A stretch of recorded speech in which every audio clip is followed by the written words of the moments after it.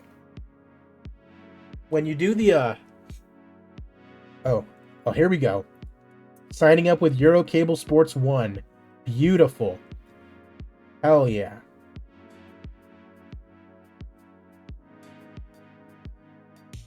Okay, so our TV, so our product that's going to be put on TV is going to be on you know, that channel that we just signed up with. And so I think for every 3 of these shows that I run in Brazil and China, basically, I want to run at least one TV fight card. And I kind of have the luxury of, you know, being able to just put on a pay-per-view whenever I want. I don't necessarily need to do it at the end of every month, you know? Okay, so let's get to tomorrow. I don't need to set it like I do in the UFC save, where it's one pay-per-view at the end of the month. You know, I can just do whatever with this save and just book a bunch of fights. Alvarado has been re-signed. Beautiful. Let's go take a look at that British small show. Welterweight 1-0. 1-0. These are all just going to be 1-0. Ooh, 3-0. 19-year-old. 6'4" kickbox from England. Almost guaranteed to be someone who people will pay to see the fight. Very posh. Good chance his stand and bang style will result in him getting smacked in the face at some point. Wrestling's not good. Ground skins is not good, but his marketability is strong. So I like that. So we'll bring in the kid. Reno. Middleweight Eric Cunniford. No. Timothy Smith 1-0. Daryl Bruce 1-0. Quarter 2-0. 3-0 Nelson Kenny. Huge fist and leg break. Rib brawl may be tough. Probably gets with his lack of facility. Poor cardio. Achieving much in MMA. Ooh, he's not very good, it looks like. Marketability is also weak, so we'll hold off on him unless he decides to start winning a bunch of other fights. South American show. No, thank you on him. Dono Khalil, 20-year-old heavyweight. Bully opponents. Promising stars of the Brazilian heavyweight scene. Big things for Khalil. Okay. Hell yeah. Let's bring in Khalil.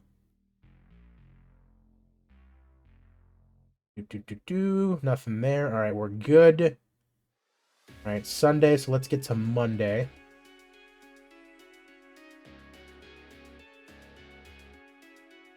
And then we'll see if we can book up a very, you know, good fight for the pay-per-view. Okay, we got one guy on the short list there. We'll go ahead and just skip that.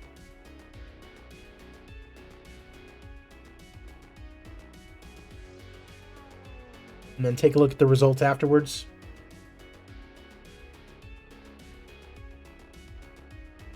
Okay. Okay, Brown versus Kentz needs a fight. Let's do that now.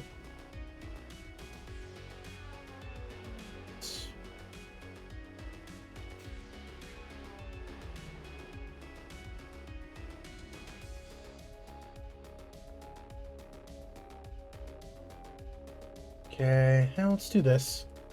Undefeated fighter. Yep, I understand that. There you go. Okay. Doesn't say that we can sign anybody, though. And Kyle, no thank you. Been cut. Potter versus Barr. Heavyweight, Carter Potter. Can't sign him, unfortunately. Mid-level national in the British Isles. Reynolds, Grizzly Bear. Rupert Lennox. Christopher Drew. Former Rookie of the Year, it looks like. Yep. Okay.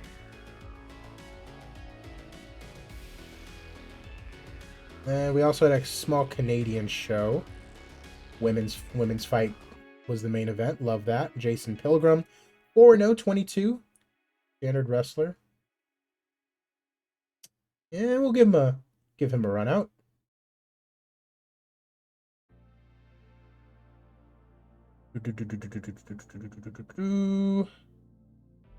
Kevin Sponge, 3-0, 22 years old. Impressive kicks. Okay. Bring in the young Canadian. All right. We're good there.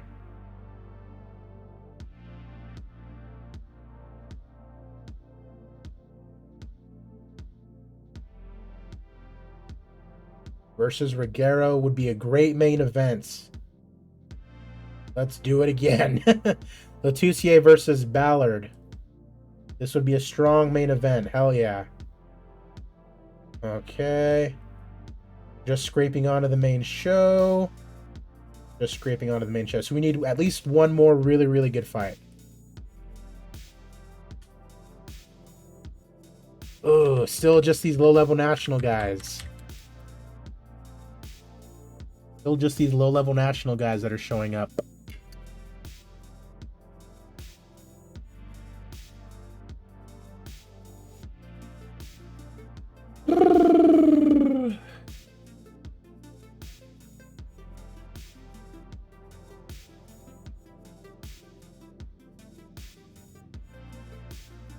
Let's go to super heavyweight. Mac and Lean.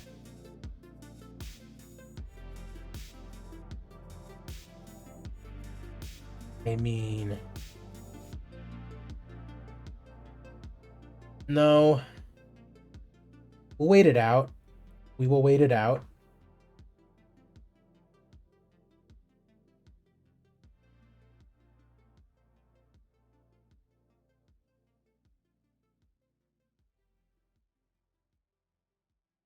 And while we are here, let's go ahead and book up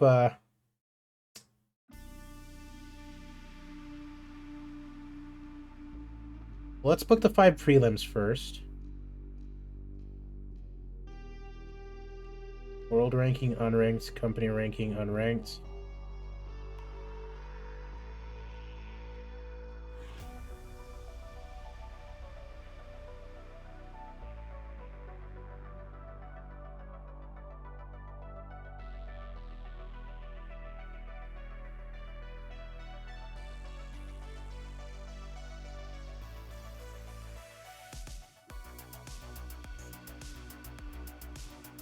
Okay.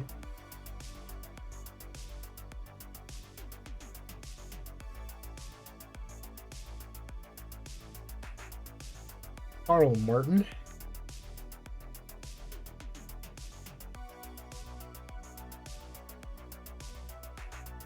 Man, it would appear as though Carl Martin would get his ass kicked by just about anybody. So let's toss him in there with Ricky Heath.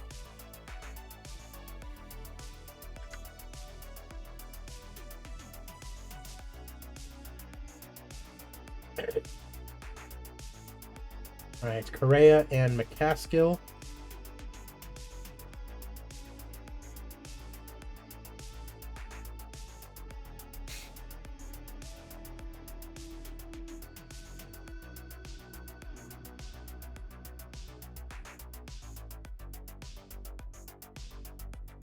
Coins and Fitterer. Do that.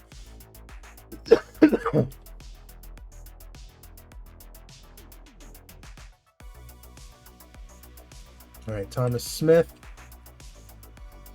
We'll have him go against Isaiah Monroe. And that's 5, right? Yep. Okay, so we're good there. All right, and so now, so week 1 of August. Saturday, Fight Night Live in Brazil.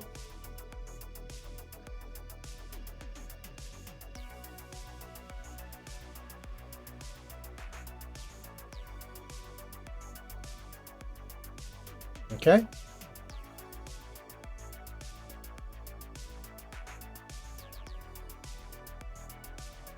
Hometown fighter, yes. Boop. We got Celton de Oliveira, number 23.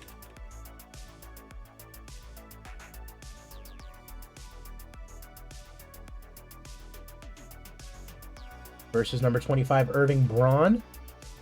This would be a decent main event.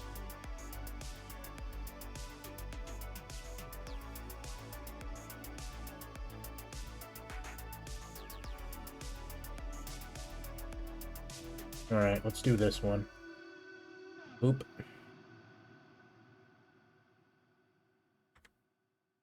Fausto Barbosa.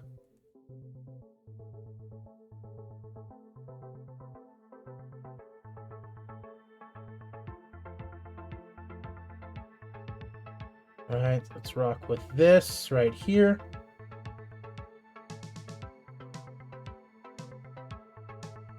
Leonardo da Costa versus Jaromir Grigera.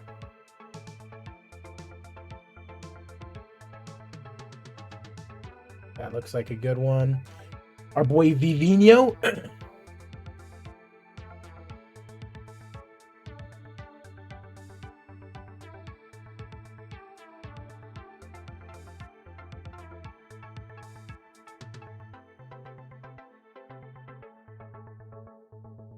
versus Carl Ratcliffe.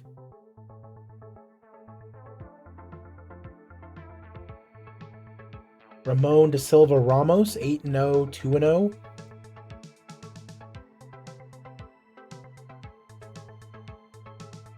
Versus Dwayne Elaine.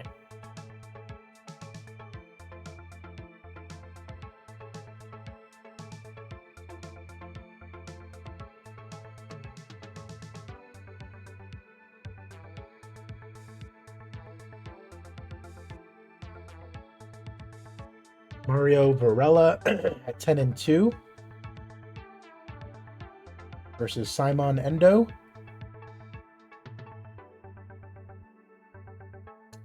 Jerson Mauricio at number 15 versus Joseph Jankowski. All right, Kerlin Guerra de Bastos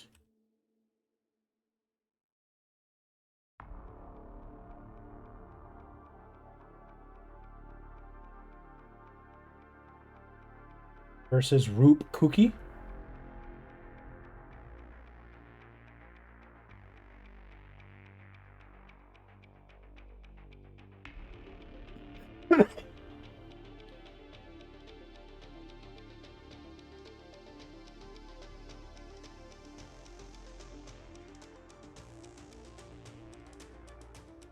All right.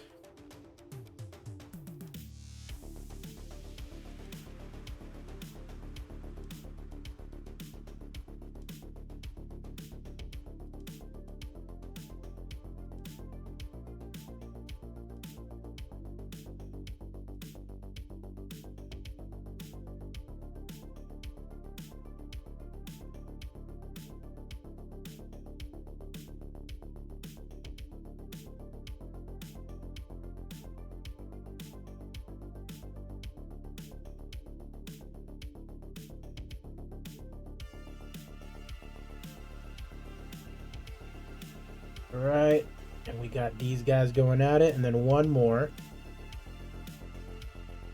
The middleweights.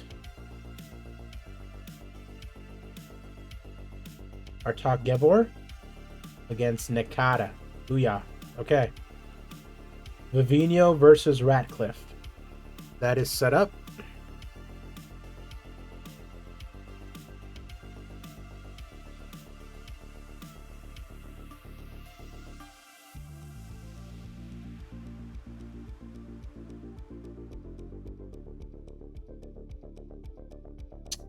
And then let's just make it a twofer. Let's just go Sunday week 1.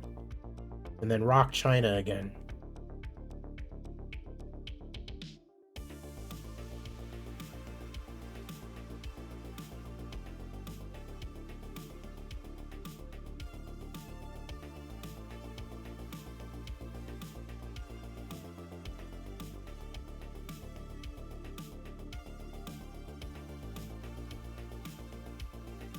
Okay.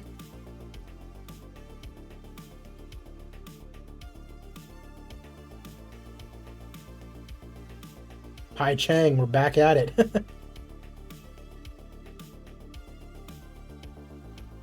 Back at it with our boy Pai Chang.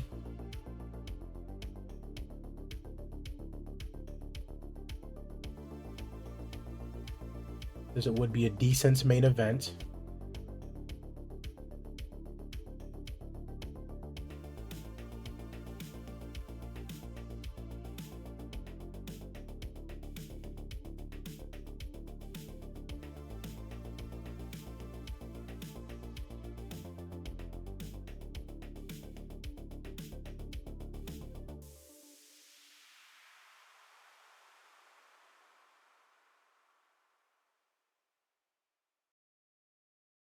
Strong main events.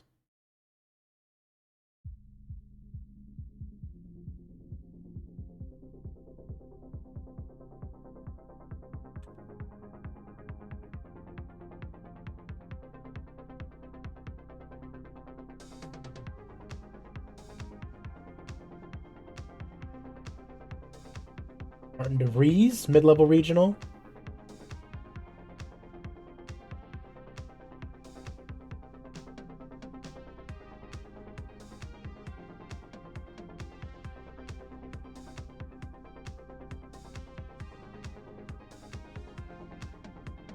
Versus PD Mac.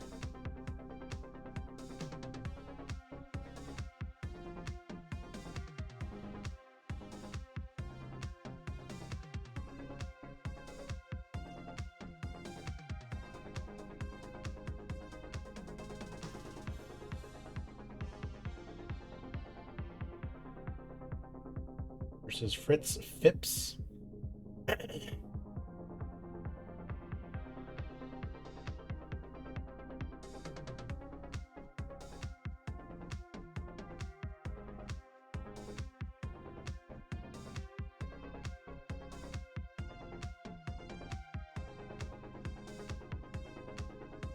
Don Norman versus Joe Snedisham.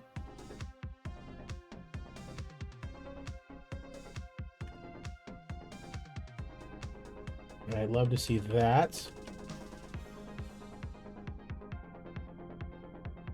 Gordy Gallant versus Napanan.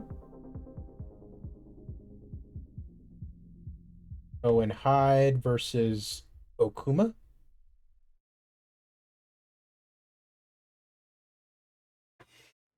Irie versus Valdez, it looks like.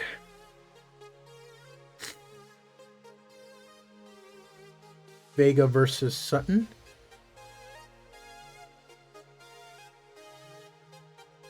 Standish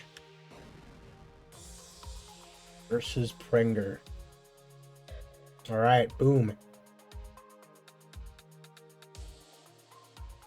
Cool. Let's go past this local show.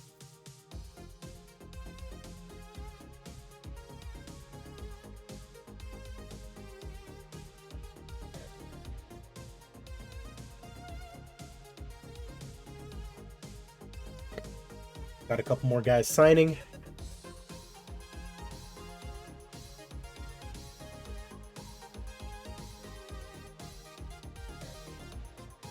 We need one more big fight for that one.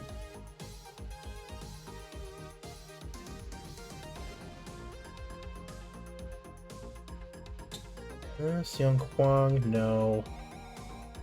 Tiong Yi, no. Ching Fu, no. Li Fang, no. They're all 1-0. Okay.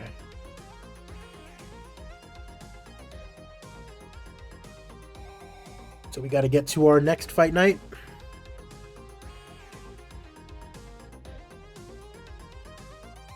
All right. We got a couple guys signing.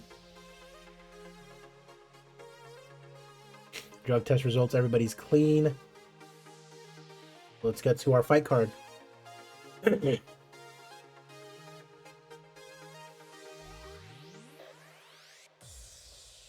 All right. Kevin Sponge signs. Couple guys getting injured during training. It's all good. We are on North America Prime Selects for Gamma 52 Foster versus Kapoor. Exciting stuff. Exciting stuff. And yeah, we can get right into it. Let's do it. Another pay-per-view. This one taking place in New Jersey. Got Reed Howlett taking on Chaim Alexeyevich. Both guys 7-0, and it's Howlett who comes out on top, the Canadian. Sean McCarthy, Geraint O'Connell. McCarthy and O'Connell both 3-0, and it's O'Connell who comes out on top. Federico Vergara taking on Tom Billings. Both guys undefeated, and it is Billings with the split decision here today at 185. Randolph Gilbert taking on Daugvinas Blekaitis. Out of Lithuania, bro is big, massive. Gilbert gets the split decision after a poor fight. Final prelim, Dag Kruger takes on Foss Smith. And it's Kruger with the decision victory after a decent fight. Improves to 10-0. Duke Nukem Aona taking on the Viking, Lars Gunnar Ekberg. We kind of want this guy to win, Lars. And I imagine he will win the heavyweight. And he does. Lars Gunnar Ekberg, submission in round number 2 against Duke Nukem Aona. A huge win for him. He wants to fight Nick McCreary. Calls him too much of a coward to face him. Love to see that. Jack Humphreys taking on Alan Flash Kendall. Number 12 in the division, taking on number 11. Oof, some nice stats here. Kicking's not the best. But he's a little bit of a trash talker, Jack Humphreys. Alan Kendall, kind of just well-rounded overall. Recuperation not the best, so looks like he'll probably be out for a while, irregardless, after this fight. Jack Humphreys, split decision victory after 3 rounds. He improves to 27-10. And he would like to fight Callum Henson in his next fight. Mac Fuller taking on Jordan Fred Flintstone. 9-0 is Fred out of New Mexico. Got pretty decent stats. He's still super early into his career. Mac Fuller, on the other hand, we know all about this brother. Cannot kick for shit. Wrestling's not the greatest. Takedown defense is good, though. Just a veteran of the game, you know, Mac Fuller. He's already got a win in this save against Oleg Dorisklov. He's a huge underdog to Flintstone, though. But Mac Fuller, the vet, gets it done against the young gun. Unanimous decision victory for the 39-year-old. Bobby Brubaker taking on Jonathan Huang at 170. Huang 1-0 in his Gamma career after a win over Martin DeVries. 32 years old. One of the best jiu-jitsu competitors of all time. I mean, you can see his striking is just not there, but if he can get him on the ground, I mean, we'll see what Brubaker can do. Rose 7-1 in Gamma. 2 straight wins, including Darren Blood his last time out. Look at all that. Ground technique 30-40. Submission is 20-30. There's a chance he gets submitted here by Huang. He does not. Knocks out Jonathan Huang in round number 2. That is Bobby All-Star Brubaker, ladies and gentlemen. Love to see that. And in our main event, the king of ground and pound, James Foster, takes on Rav Kapoor for the heavyweight championship of the world. We just saw the Rav Kapoor go to Britain and face off against Tank Manawa in front of absolutely nobody. James Foster recently defended his title against Tim Boyer, and now finally defending it again against Rav Kapoor here today in our main event. I mean, the kicking is not there, but everything else is there for Foster. Kapoor, on the other hand, average experience, average takedowns, weak on submissions. You never know. He's a powerful kickboxer. My guess is that the boy, James Foster, gets it done again. Wow. Rav Kapoor has beaten James Foster via TKO in round 4 to become the new Gamma heavyweight champion. Holding the Gamma heavyweight title aloft, he celebrates being the new champion and warns that he is intending to have a very long reign. Rav Kapoor, ladies and gentlemen. An absolute success on pay-per-view, as always. 5,500 in attendance in New Jersey. Nearly $1 million made just on the gate. $6.5 million made on pay-per-view. Popularity increases all around. You absolutely love to see it.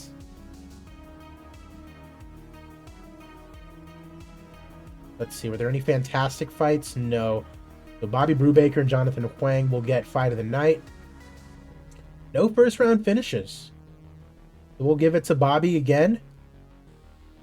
And then, yeah, the young gun, Lars Gunnar Ekberg. Give him another $50K. Love it. $7 million in profit we just made off of that pay-per-view. That will certainly pay for quite a few stars. That'll certainly pay for quite a few of those shitty fight cards that I plan on doing. Unbelievable. Duke Aona. He's coming off 3 straight losses. He fought for the title against James Foster back in the day, but bro is struggling. High-level regional, though, so we could use him still. We'll just hold on to him. Jack Humphreys.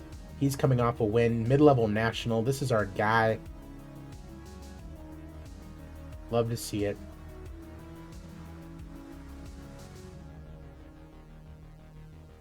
All right, and we've got 4 straight untelevised cards before Gamma 53 White versus Garner.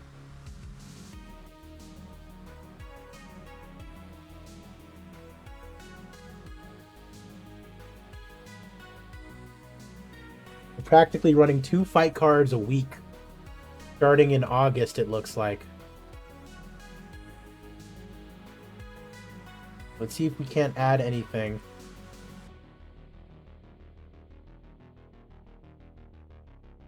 Dexter Darling at middleweight.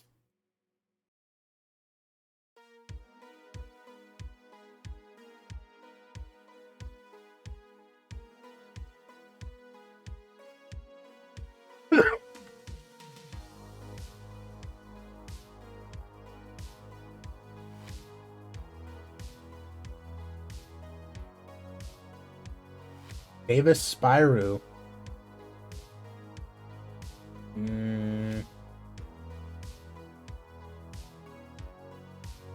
So we know it's going to be Dexter Darling. For sure. Take a look at those middleweight rankings and see who's available soon. Matthew Dean, former champ. 20 days.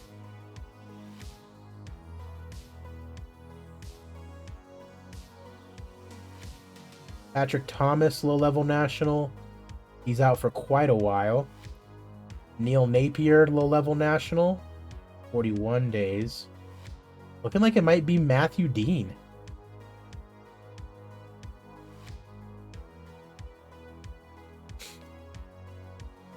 Because Adam's already booked against Buddy Garner. So it looks like it's going to be Dean versus Darling. 20 days. Will we be able to actually book that, though? Or do we save that? Do we save that for the next card? I feel like we do.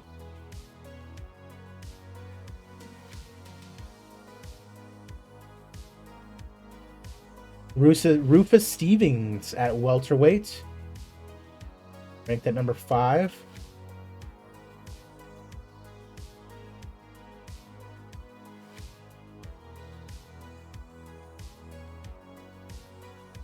Okay, we can rock with this. Stevens versus Henson.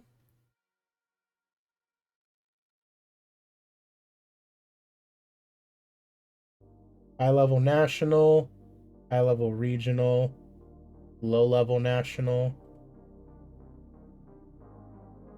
mid-level national. Okay, perfect. So this one is set up.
Okay, so we're on Euro Cable Sports 1.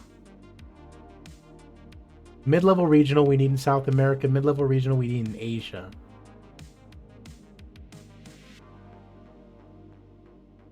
Which is why we're running all these. The only hope is that it's good enough. It says strong main event for that one. Main show fight, but not a main event. Unknown, unknown. Low-level regional. Low-level regional. Low-level regional. Unknown. We're gonna have to start putting on some actual good cards here.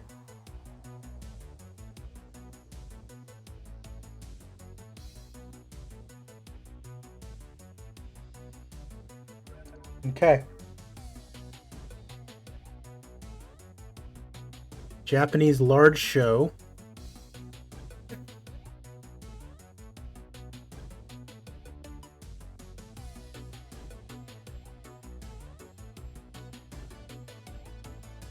New pound for pound number 1, Hassan Physique. And that's the guy that I want. Low-level national in America as well.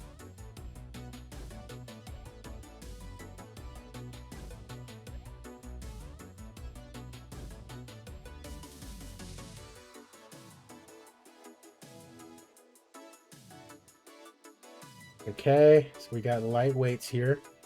Yuji Latu, no.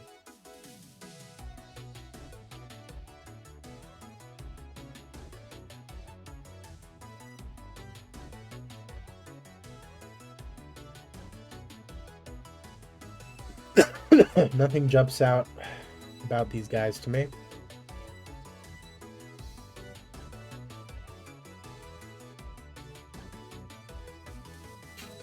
None of them were even young, which would have been somewhat of a redeeming quality. Callum Coles from Norfolk, Virginia. Bob Doja. Okay, we get to Saturday. There's a British small show going on.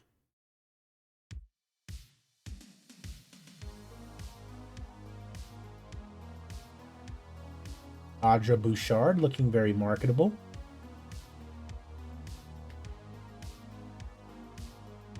Okay, extended deal. Buster East Brown versus Kent. Oof. Yeah, we're not going to be able to find anybody that soon. Sorry. Your fight's just going to have to be canceled, son. Okay, not going to be broadcasted by anybody that is intended. There's also an alpha show today.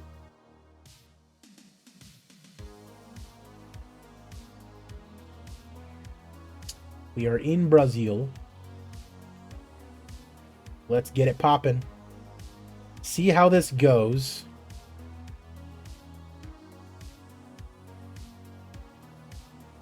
Flavio Luis Oliveira taking on Hubert Channing. We got Hubert Channing improving to 8-1. Juan de Castro versus Ethan LaGrange, and it's LaGrange coming out on top. 2.5 minutes into round number 1. Pepe, simply Pepe, taking on Kramer Mayweather. Mayweather defeating Pepe in his own country. 2.5 minutes into round number 1. Andre Passos taking on Meiji Hajiwara at 185, and it's Hajiwara with the decision victory over the Brazilian. Silvio Liete taking on Wink Deschanel. That's 205. And it's Deschanel. Man, the Brazilians are not having a good time today. Rodolfo Camara taking on Joey Bulldog Badell. And it's Badell who gets the win. 228. Heavier by a good 10 pounds. What is that tattoo that Gustavo Spagnol has as he takes on Big Magic in the light heavyweight division? Spagnol with the rear naked choke victory over Big Magic. Procopio Golias taking on Gus Buster Fitzpatrick. And it's Gus Buster Fitzpatrick getting the TKO victory in round number 1. Co-main event, Mario De Sousa. High-level regional actually here, so this guy's a little bit of a legend. Most solid fighters in MMA. Taking on Wes Hirsch. The Hurt. Wow. These Brazilians are absolutely atrocious today. Pedro Homicide Sosa taking on Adrian Swall. Hopefully this Brazilian brother can get it going. Ranked in our light heavyweight division. This guy's just 9-1, making his debut out of Australia. Pedro Homicide Sosa finally gets a good one going here for the Brazilians in our main event. TKO in round number 1. Commercial rating of 40. That's pretty good for mid-level regional. So we should get a little bit of a boost. Attendance of 53 in Brazil. That's very, very good. The commercial rating of 40 is very, very, very good. Popularity increased by 0.7. Okay. So definitely not ideal, but it's still good. But all that really means is that we actually have to put on good shows if we want to get the popularity up. And if we're really going to put on good shows, then we might as well televise them.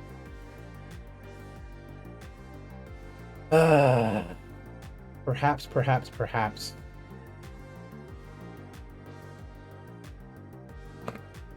No performance bonuses for you guys today. Lose 50,000, but that is not of any concern because we're making that money back and then some with the pay-per-views.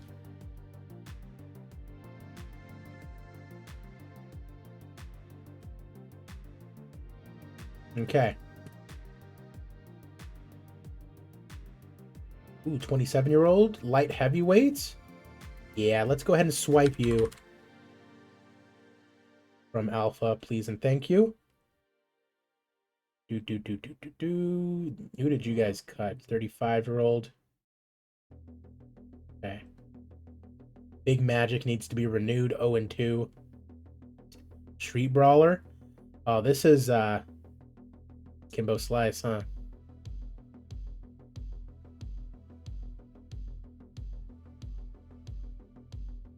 Gotta love them. High-level regional, so fuck it. We're bringing them back.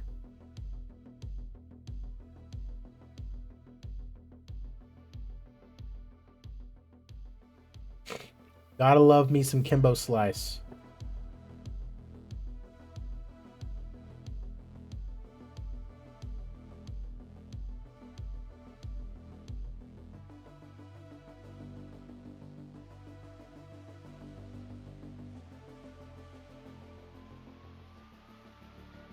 Yeah, if I televise this in America, they're shooting people. No way that can be televised.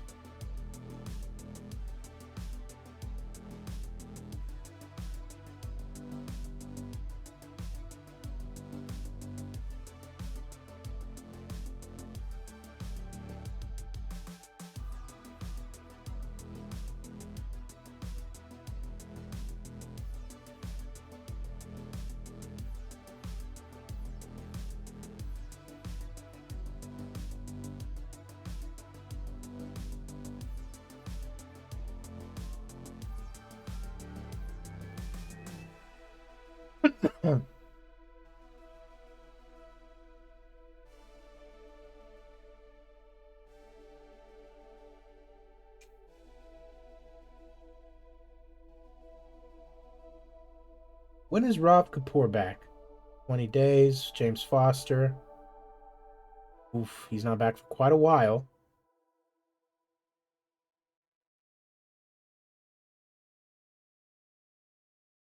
Stafford Alois. Hey, this guy can beat Boyer. Might just give Alois a title shot low key.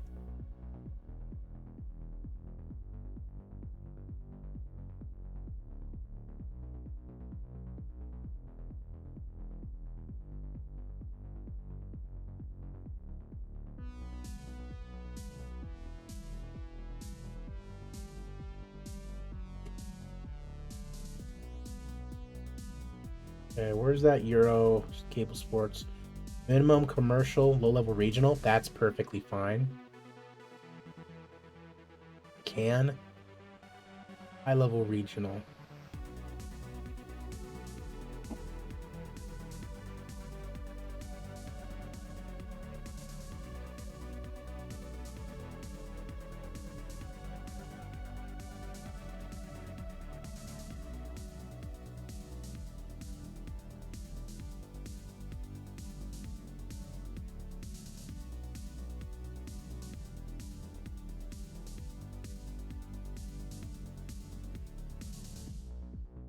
He's going insane. Get down. Get down. All right.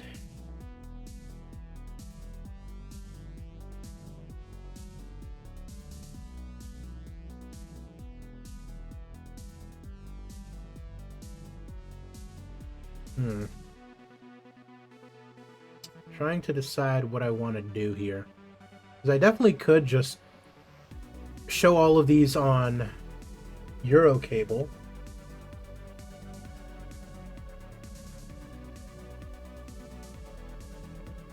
Because they would be low-level regional. At the very, very least. Can is different.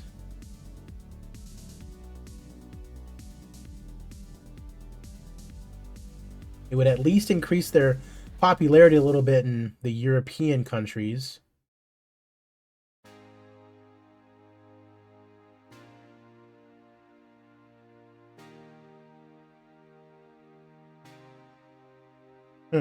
Okay. You know what? Let's do that. Let's test it out with this one show. And then we'll see what happens. Also, popularity is at 3.2. So this time it does go exactly at 0.7. So unless we start putting on some really, really good shows, it's going to take a while for us to get to mid-level regional. So we're going to have to actually start bringing it on these shows.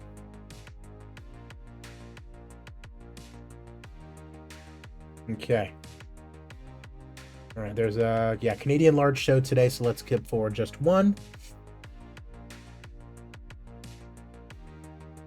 Okay. Ooh, rival bid for Hasegawa. Only offer he's considering. Beautiful.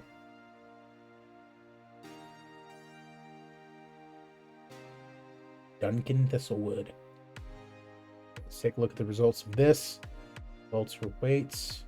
Okay, 20-year-old 4-0. We like that.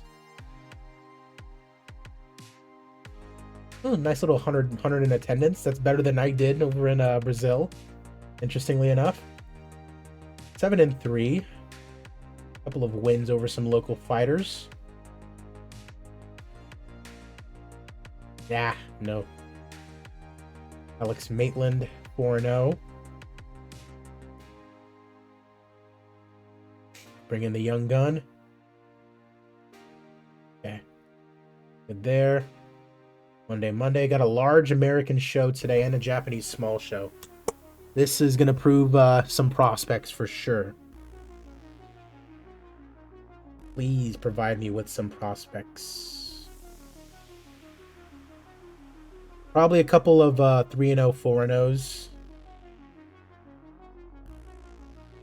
Lenton Berry retires. Okay, let's look at the small show first.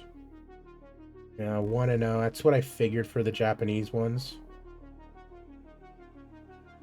Matsuda. 1-0.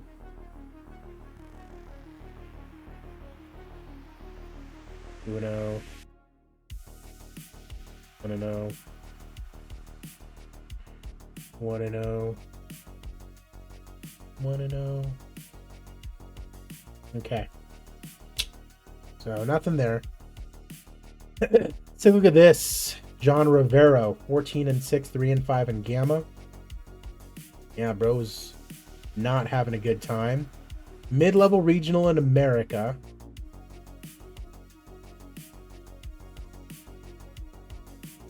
We'll hold off. Jamie Hewitt's 11-6-1. Yeah, we'll hold off. It's also a draw. Super heavyweight Marvin Stevens. That's our boy.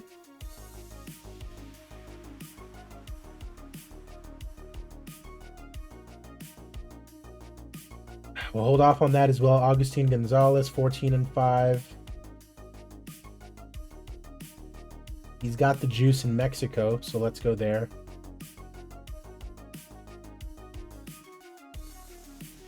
Ooh, Barton. Bring in the youngster. Shilton, 13-5.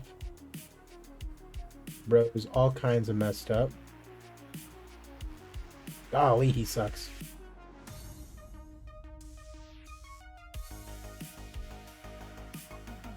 11-8, no thank you. Ryan Beaker, 4-0. Linton Berry, that's the guy that retired. Todd DeBruzzo. Ronnie Allen Teller, no thank you.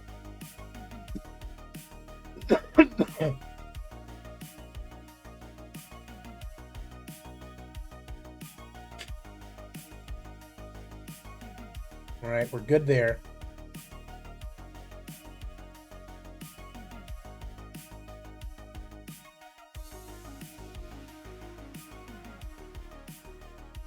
It will be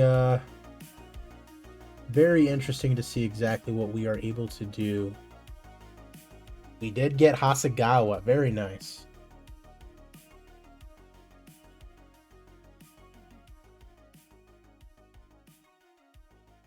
Cool.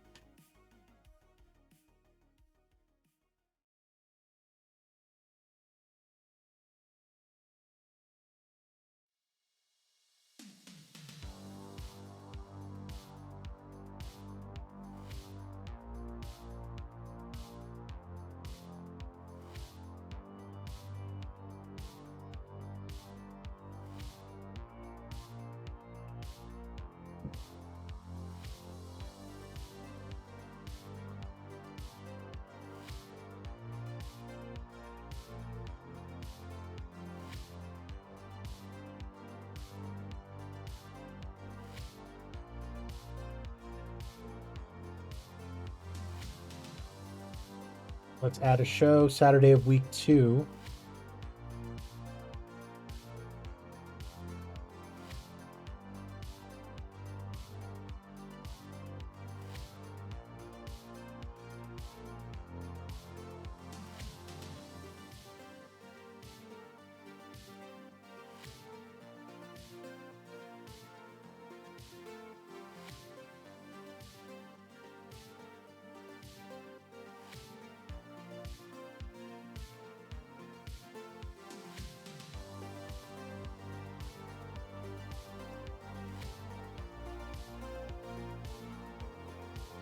No, not Dexter Darling. Gabriel Gallego, welterweight. Number 7 versus number 9.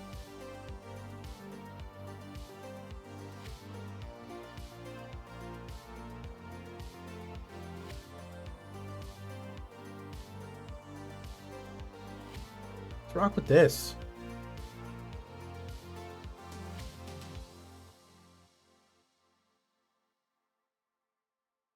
No, not Mac Fuller. Terry Cat.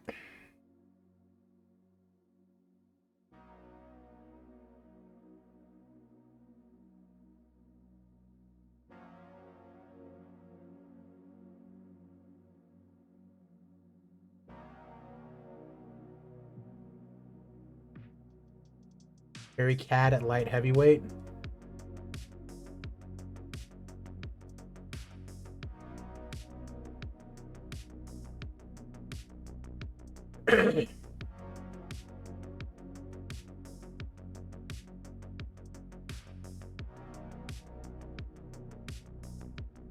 Mikowicz.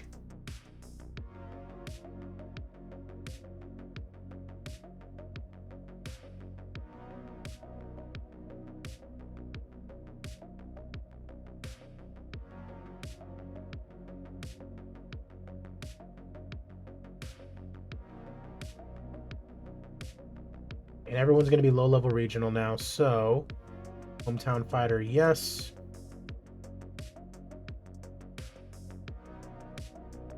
Welterweight and light heavyweight.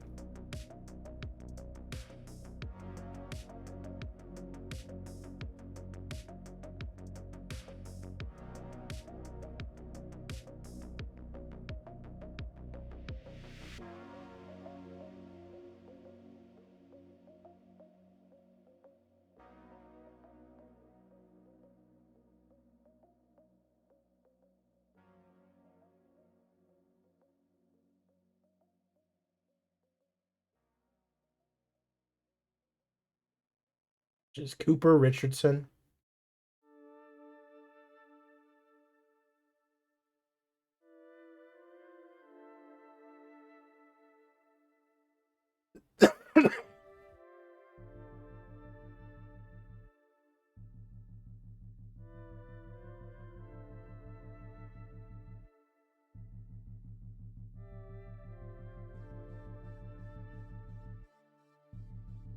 Jimbo Jakes and Moss Gilbert.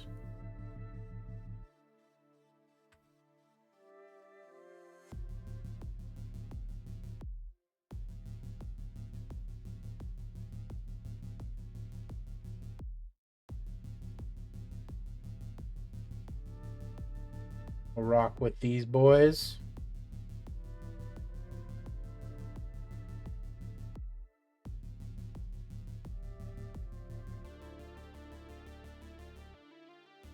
Slade Craig and Pavel Radulov.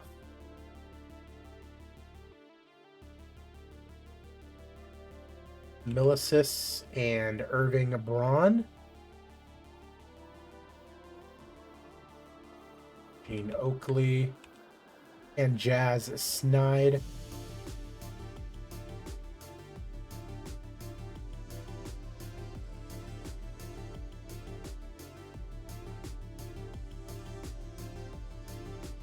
Maury and Hosserman.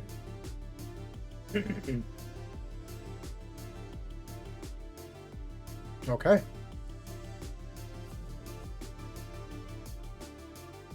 There we go. Let's get to tomorrow.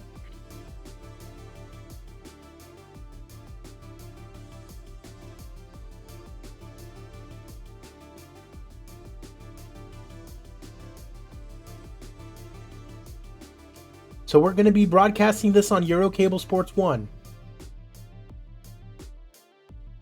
And hopefully gain a little bit of popularity over there. We shall see. Drew Jenks taking on Gavin Marshall at 185, and we got Gavin Marshall getting the victory, staying undefeated. Logan Sky taking on Owen Williams. Logan Sky getting the knockout in round number 2. Love to see that. Justin Branagh taking on Logan Bluffer at 205. It's Branagh getting the decision. Brody Howell's taking on Joel Mankin at 205. We got Brody getting the unanimous decision victory out of Sarasota, Florida. Antonio Raimondo taking on Harv Dennis in the heavyweight division. And it's Harv out of Louisiana getting the TKO. Chuck Brown taking on Clinton Kent. A couple of guys in the 155 division going at it. And it is Clinton getting it done today. Gabby Corrales taking on Razor Rivers. Cool name. A couple 3-0 brothers going at it. And it's Corrales, the Mexican fighter. Only 19 years old. Getting it done today. Clem Wolf taking on Michael Petkovic in our co-main event in the heavyweight division. And it is Petkovic out of Baltimore getting it done, the 22-year-old. And in our main events, we have Emil Carlson taking on Ken Peters at 205. 7-0 taking on 10-3. And it's Ken Peters out of Ontario getting it done in our main event, giving the 25-year-old his first loss of his career. Love that mustache. Apologizing to the fans for a boring fight. That's not good. Commercial rating of 30, which is fine for low-level regional. I imagine it will probably only go up by like 0.1 or 0.2. It was broadcasted on Euro Cable Sports 1, though. And, yep. So, 0.1, where we were at. 0.1, 0.1, 0.3 in Europe, which is pretty cool. All right. 0.3 in Europe is pretty good, but yeah, we have to put on way better fight cards if we want to get our popularity up quicker. It is what it is. We know that now, so moving forward, we're definitely going to be putting more of an effort on putting on better fights. But I mean, we're okay to put it on the Euro Cable channel, because even if it's just super tiny gains, any gains is perfect. Rose coming off a win. Definitely going to bring him back. Petkovic also coming off a win. He's getting his name up out there. He was on a Battle Lines, and then he was on a Fight Night.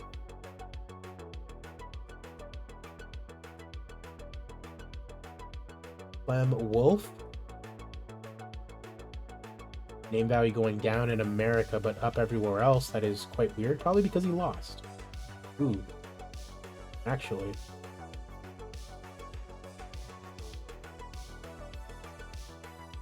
Yeah, brother.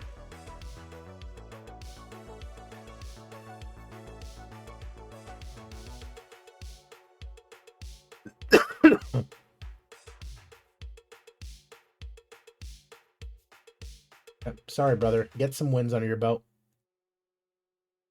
Razor Rivers, 3. He went 1-1. We'll bring him on for another couple fights.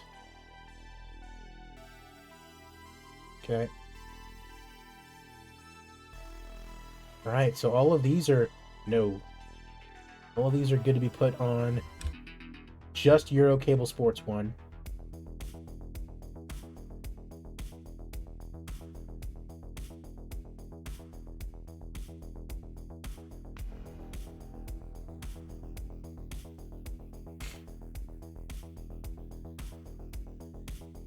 Low-level national, unknown, unknown, unknown, unknown, unknown, unknown, low-level regional, and unknown.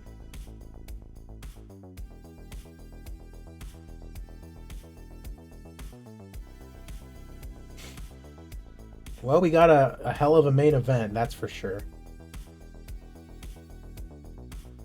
And then in China, we've got high-level regional. We like to see that. Low-level regional. Low-level regional. Unknown. Unknown. Unknown. Unknown.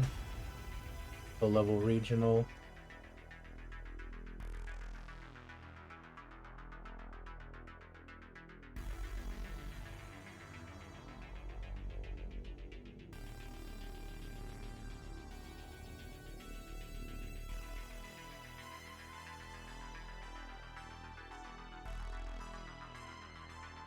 and unknown. Okay.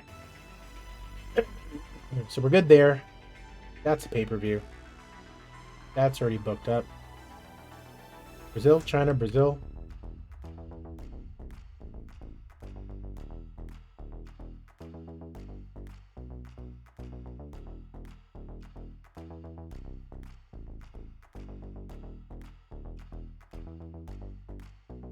Monday, week 2, we got a South American large local show. Hopefully we get somebody who's like a high-level regional that we can sign up. That'll help our cause for sure.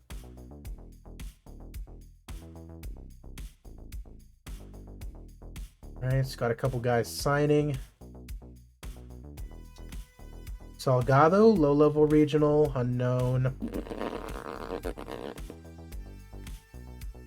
No, thank you. Wagner at middleweights, mid-level regional, 15-9. We'll bring him on. Lightweights, Tony. Nah. Light heavyweights, 23-12, mid-level regional.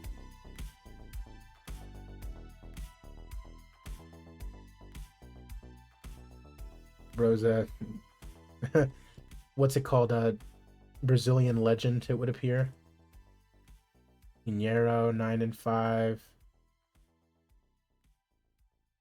Josimar Martins, 18-8. No. 18-9. Adolfo de Sousa. Nope. Humberto Falcao. Raviero. Gustavo Bossi. 8-2. Why not? Cool. Monday. Nothing until our fight card.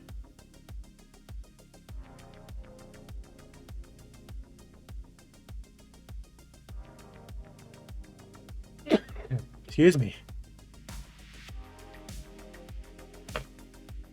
22-year-old American fighter? Featherweight. That's why I've not signed him. I'm like, why haven't I signed this guy? Oh, he's a featherweight. That makes sense.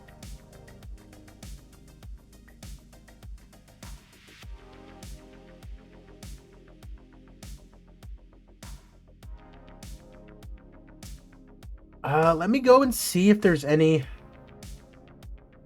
status retired fighters that can come back.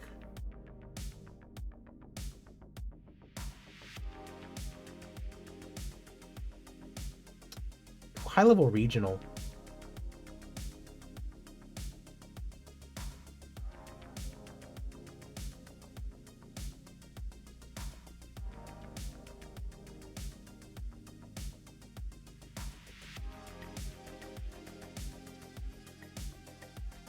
Ah.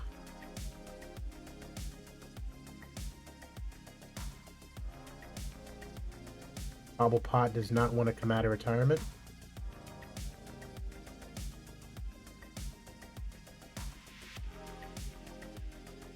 Neither does Gunnar Nilsson.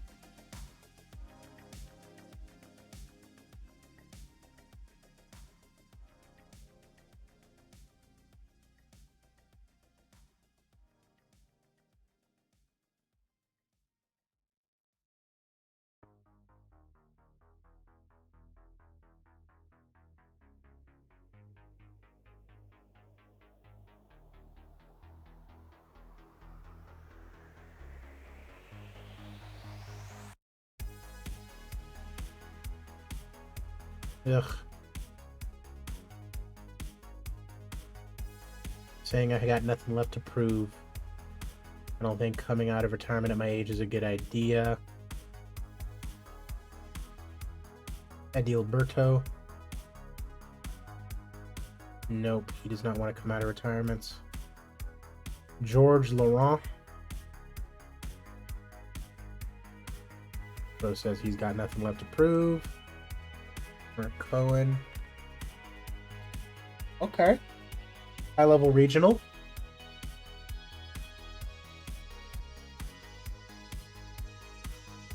Rabun Yamazaki.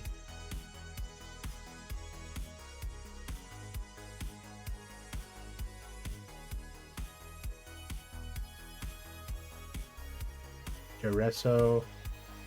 Okay. High level regional South America. We can work with that.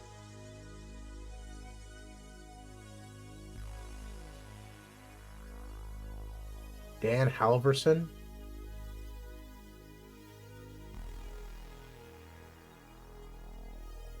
Ricardo Fernandez. Nope.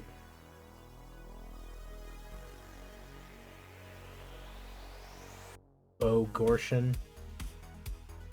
Ah, oh well. Not meant to be.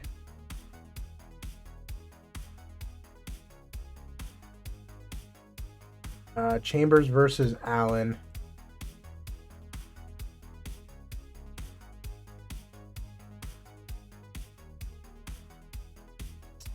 Yeah. Sorry about that, Houston. You're just not getting a fight.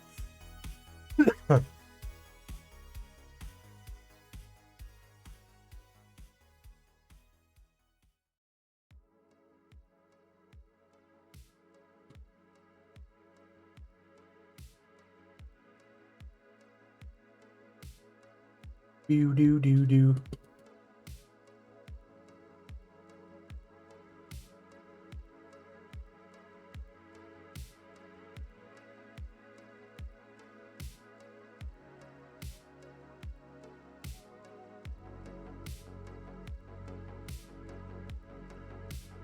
Belts.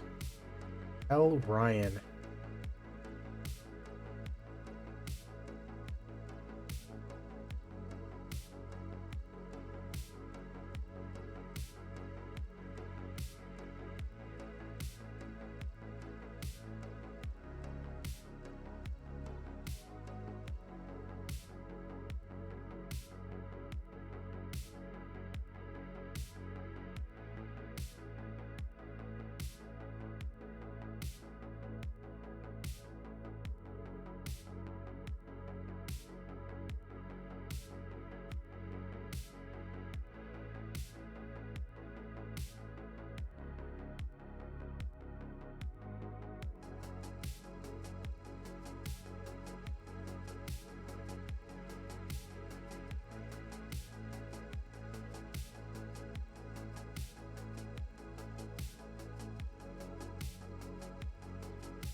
Big baby Kel Ryan.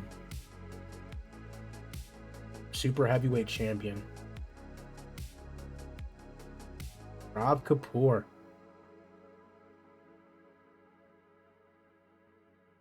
Low level national. High level regional in America.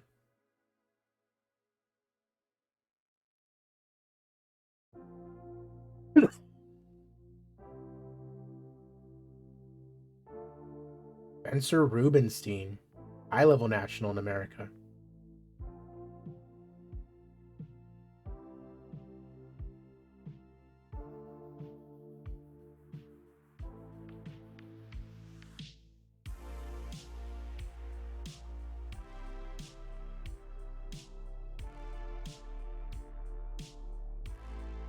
Adam White. Just high level regional in America. That's crazy.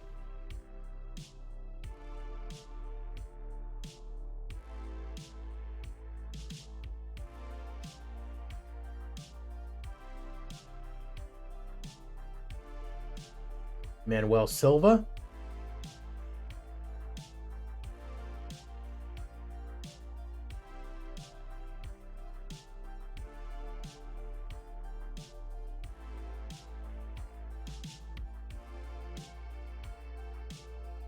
Mid-level regionals, not great. Euro Lermontov. High-level regional in Europe.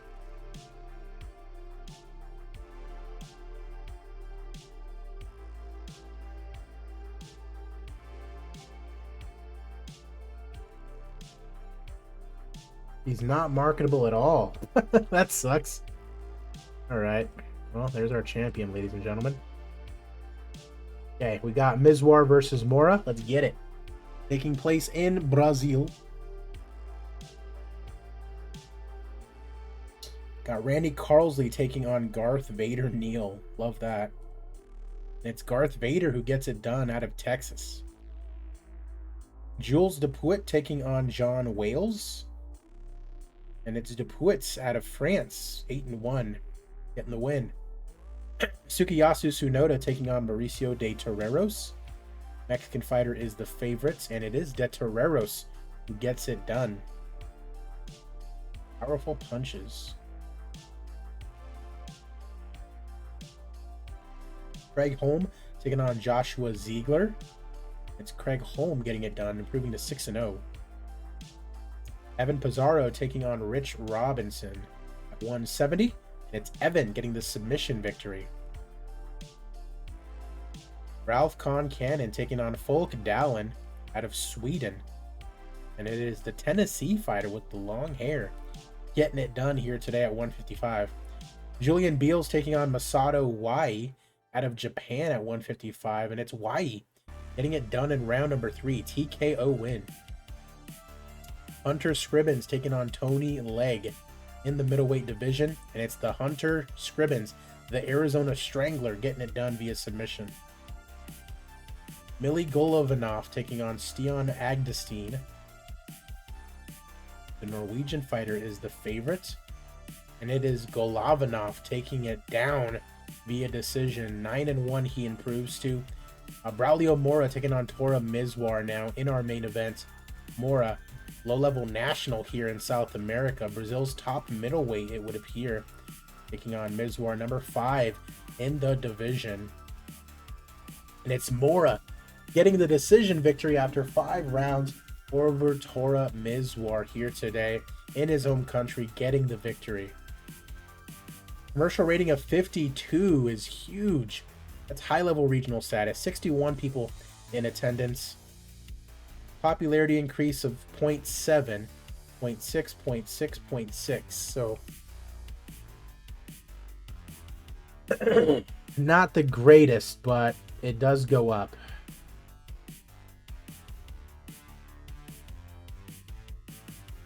Love that. Mora getting himself a nice little check as well. Okay.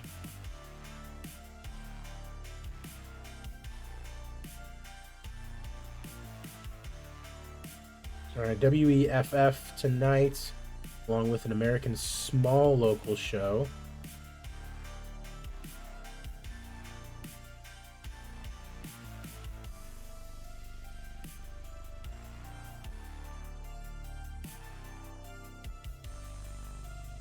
Take a look at the rankings, see if any of our champions are good to go.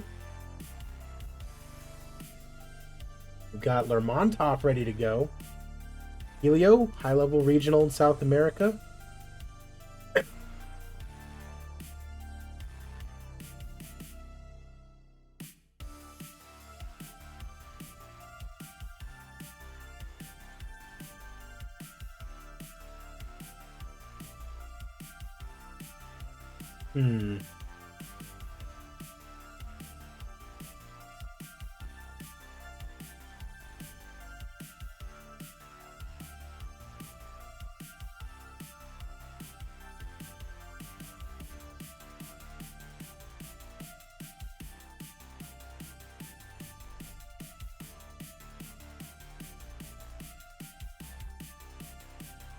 We could definitely do that.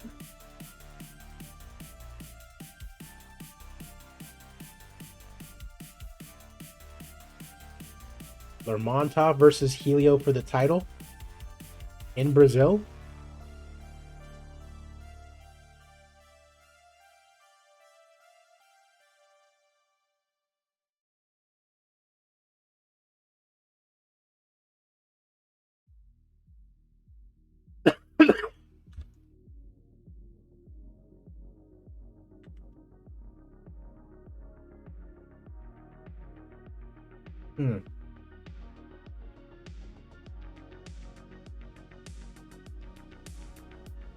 Lermontov versus Helio for the title. Definitely sounds good with me.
Yeah, Soldo versus Hughes. Whoever wins that is probably going to be fighting for the title.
Hmm.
Sunday, week 2 of August.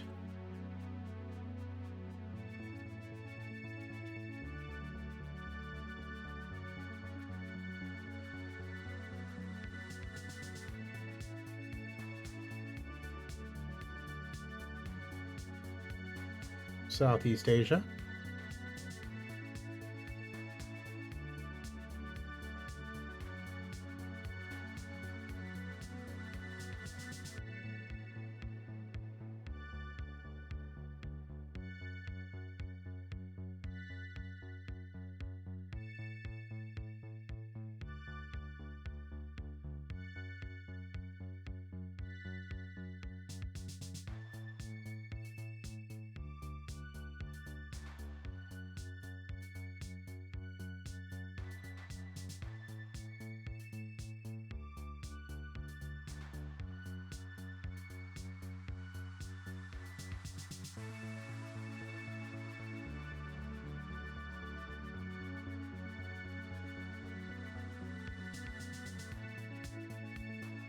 Okay. Southeast Asia. Hometown fighter, yes. See if we got anybody. Got a couple.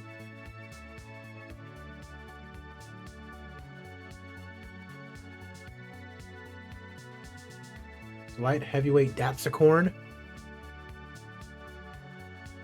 will take on Jericho Stewart.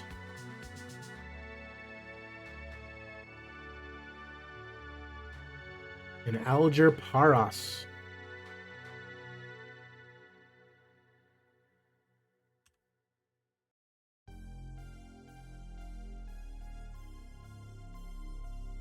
That's at heavyweight.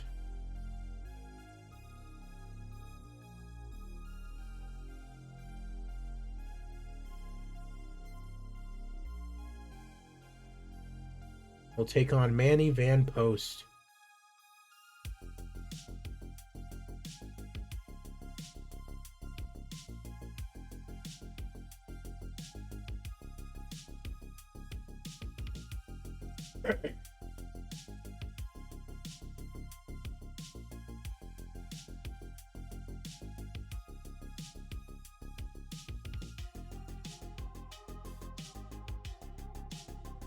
Elton versus Gleason.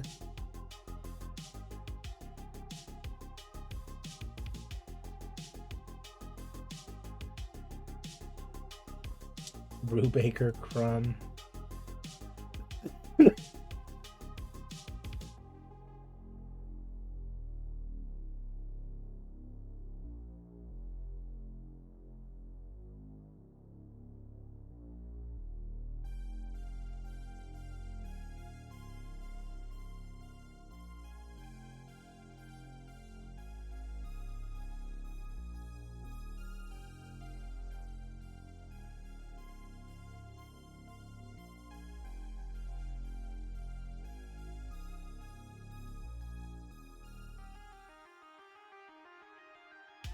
Buster East.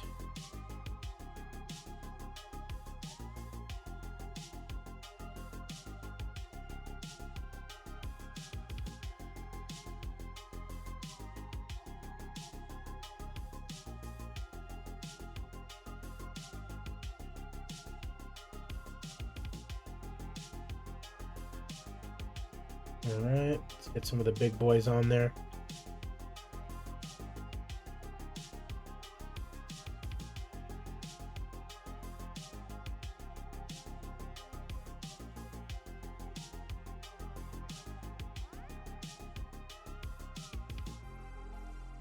White Witherspoon.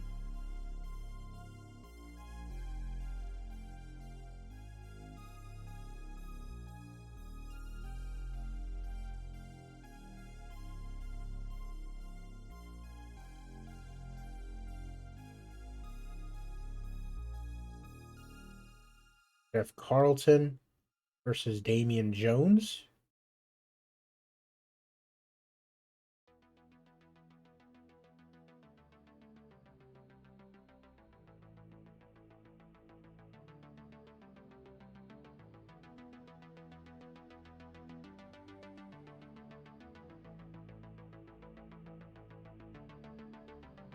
Mid-level regional strong main events. We get Matty Curie on there.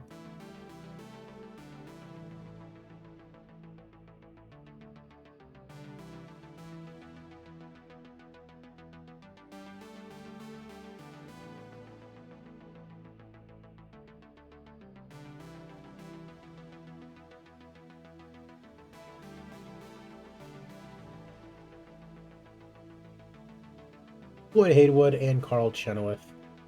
Booyah.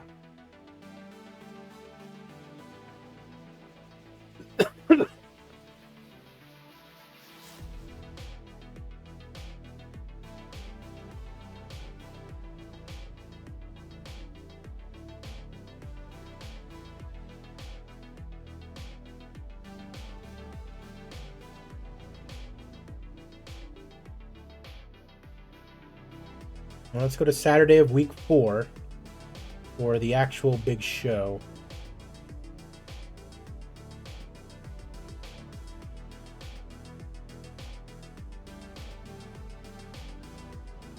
And that can just be in Nevada.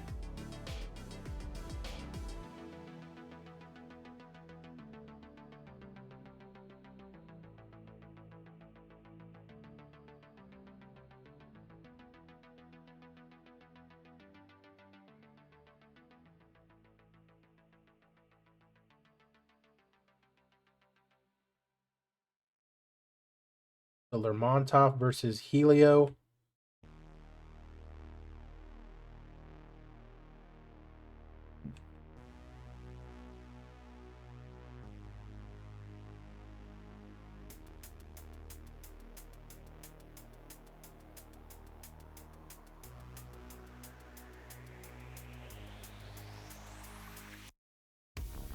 Oh man.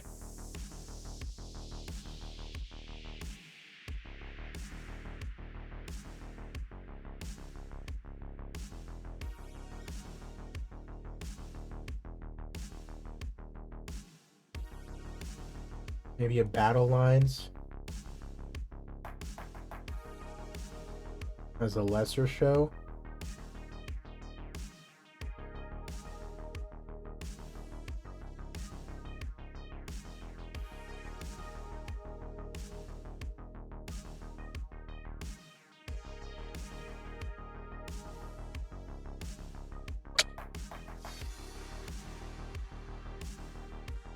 Hmm.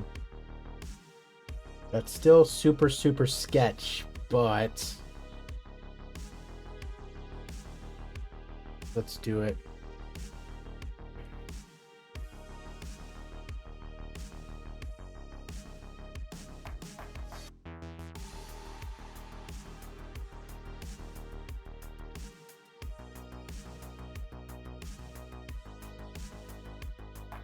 Huh?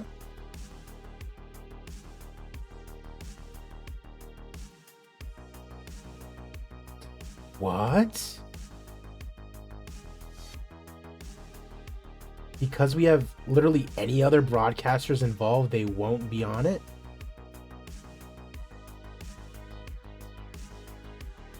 Holy shit. So Euro Cable Sports 1 is not as good as I thought it was, huh? Holy crap. So Euro Cable Sports 1 is actually not that great.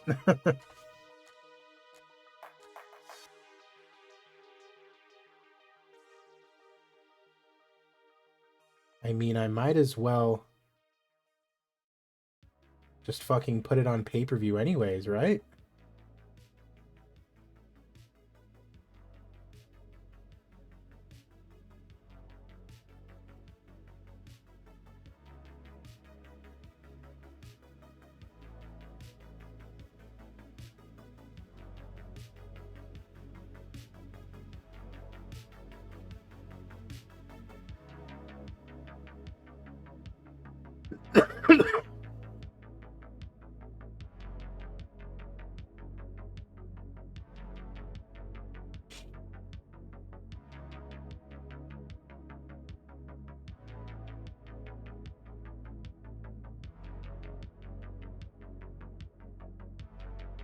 Matthew Dean at middleweight.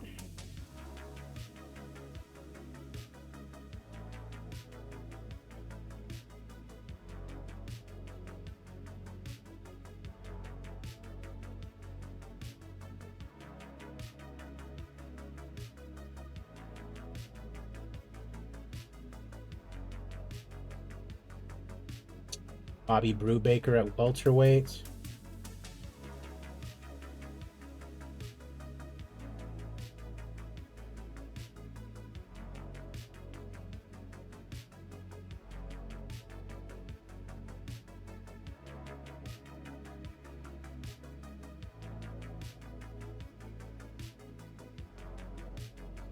Him versus Basora.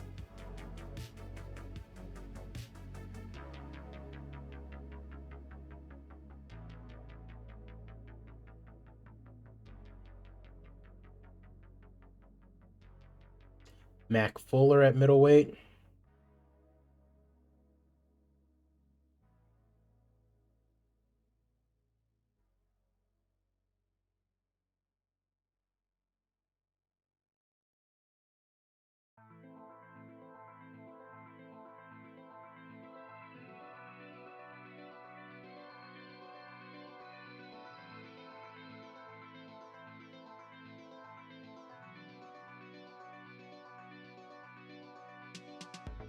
Timothy McNally.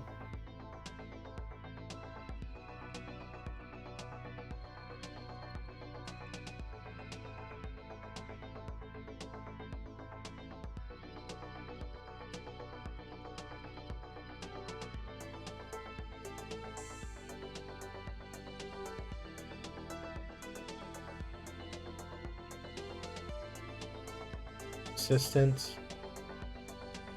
Main events. Let's see if there's anything that can be a main event here. Nope.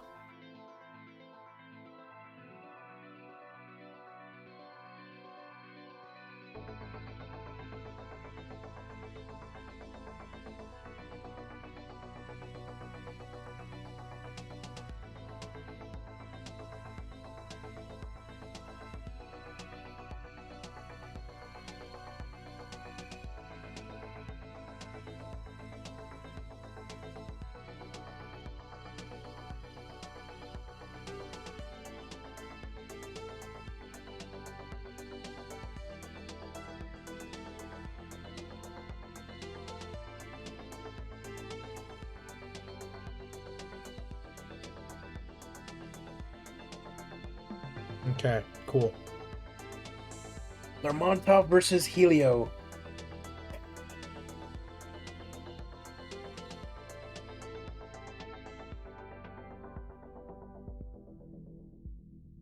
Crazy. So, Euro Cable Sports 1 is only for like we that can be the only broadcaster, which is I mean, which works fine considering that's what we're doing right now for all these fight nights anyways.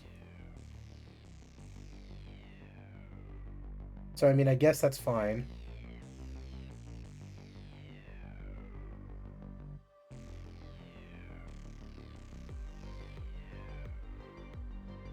Like it'll still get its use, but that just sucks.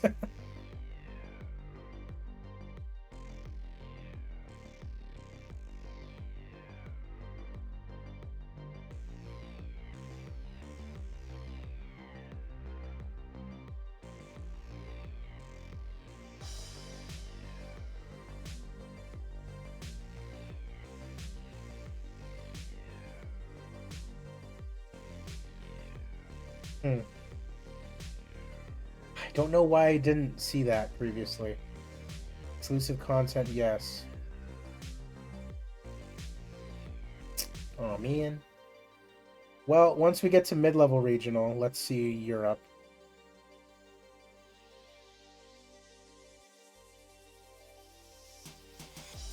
Mid-level regional, that's pay-per-view. I mean, that's cool.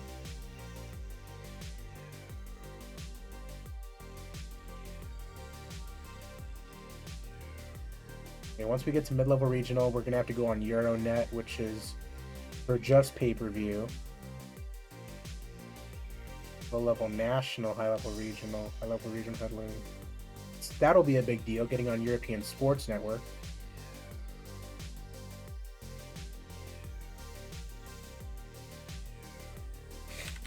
But until then, we just kind of have to tough it out with Euro Cable Sports.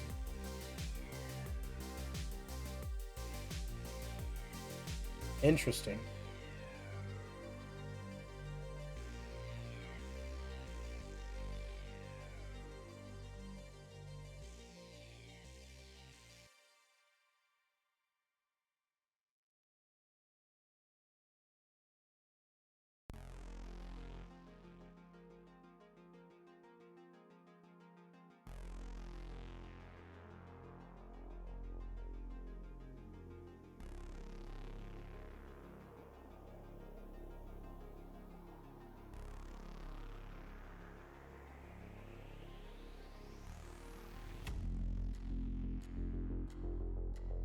UK broadcasting. I can't even do that.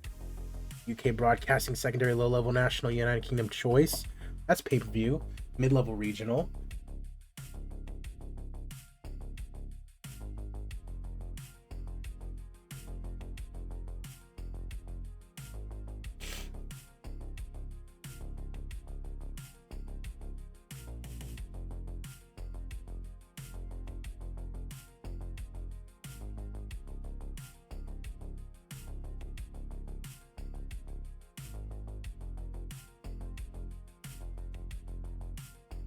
America Sports 1.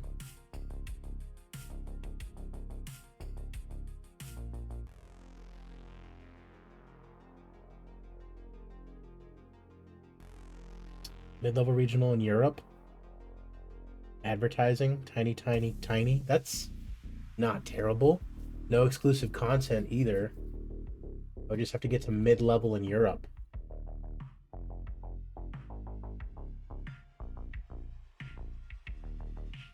Which is a lot better than Eurocable Sport 1 because I would only be able to have them as my TV broadcaster.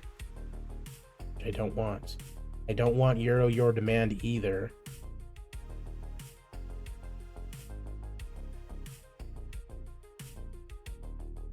Euronet, it looks like I would need to do.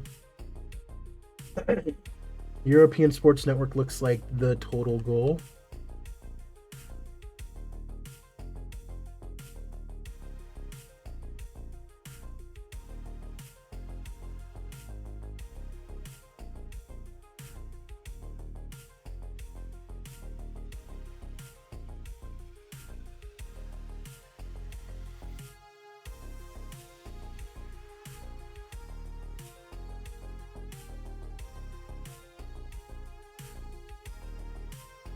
Yeah, no exclusive content is the key there, though.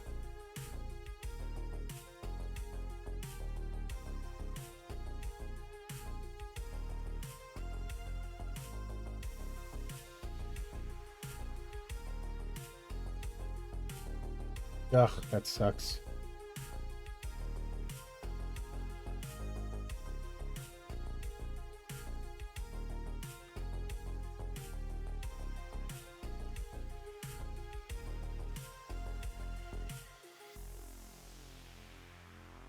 Yeah. Continental Sports X1 looks to be the vibe, but I'd have to get to mid-level regional in Europe, which we are far off on.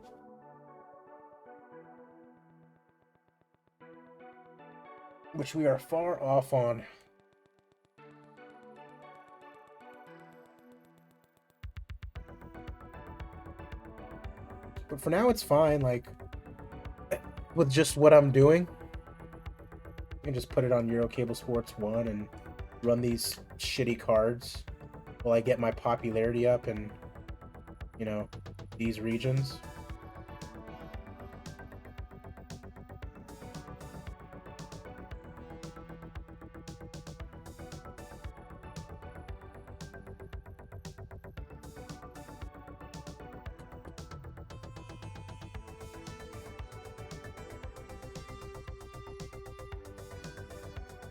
Central America. That comes with Televisão Sports, eh?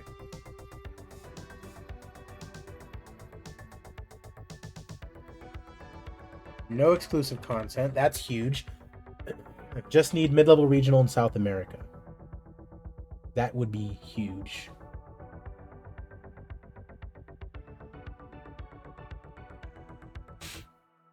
I just need to keep grinding it out. Do I just focus on one? Or do I keep going after it? Sports Asia Cast.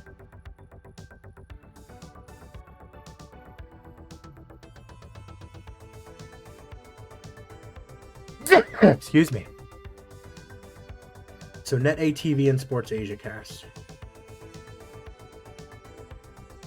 Mid-level regional in Asia. No exclusive content, which is good.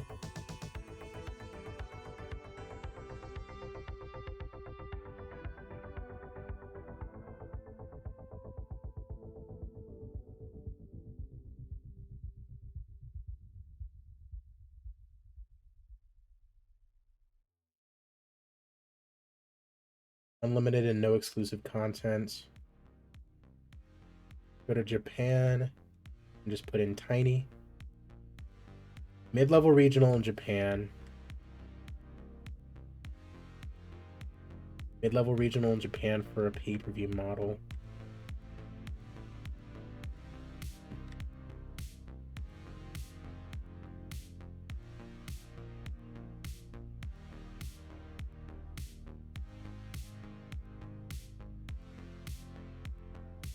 Can't do that. Can't do any of these because they're exclusive.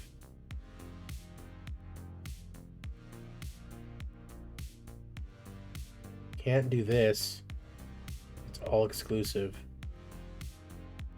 Exclusive. All of these are exclusive. Bro, only All Japan TV is not exclusive. We are not really going to be able to tap into this market.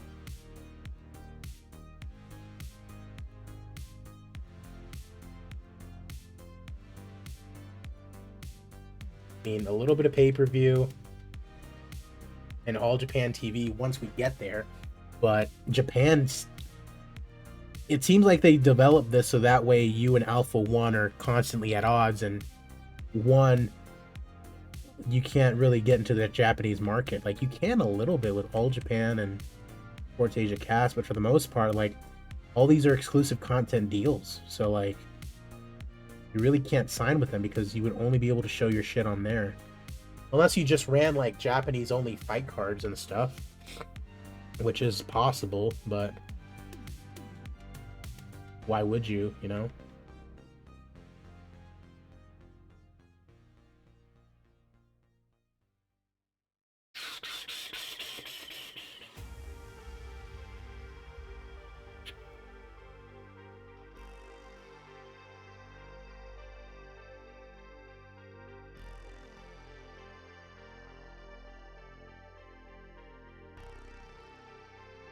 Okay.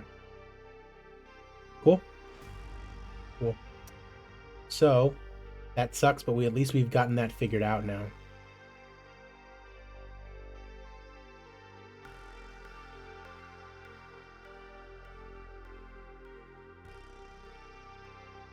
And we're running better shows, so hopefully, you know. Alright, we got a small show. Let's go forward one day.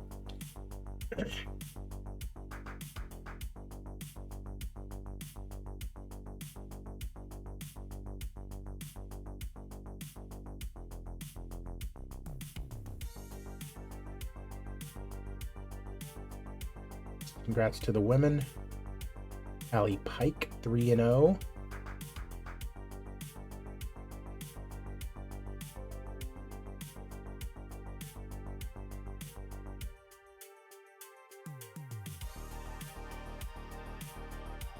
ahead and bring him in. Sydney Badenhorst, no. Ray Benderoth, no. Get one more win, boys. Just like this guy, Moses Amokachi.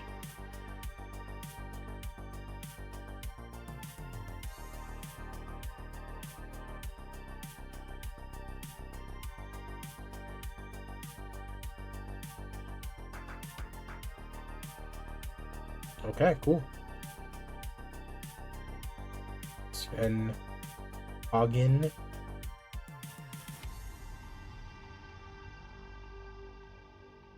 Boyle. Chip Warburton.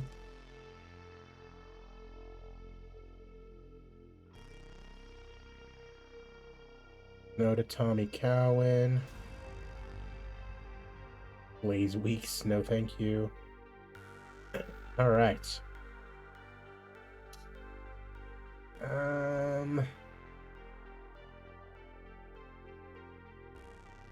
Yeah, let's...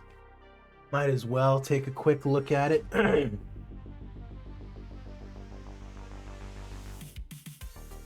Not too much here.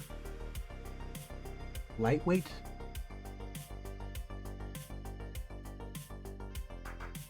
Why is bro in Europe? No matter. Let's go ahead and bring him in.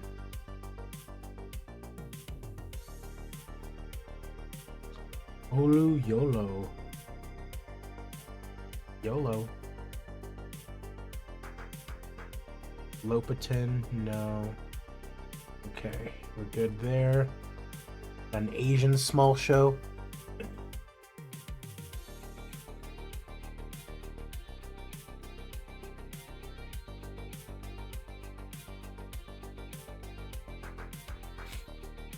Okie dokie.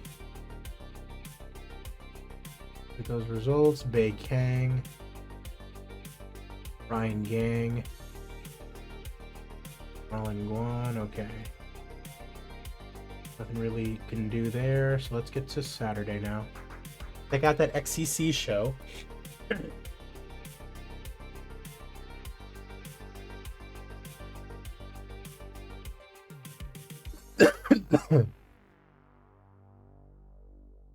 Yeah. All good there. Sammy Gaffigan, number 6 featherweight in the world. He can fight at lightweight, though. Walks around at 150, and he's low-level national. Let's go ahead and bring this guy in anyways.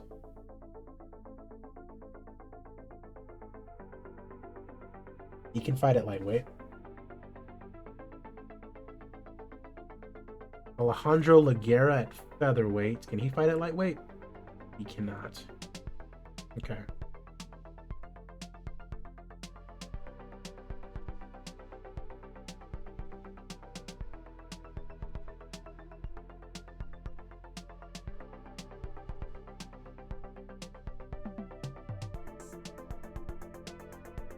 Junmo Skinner.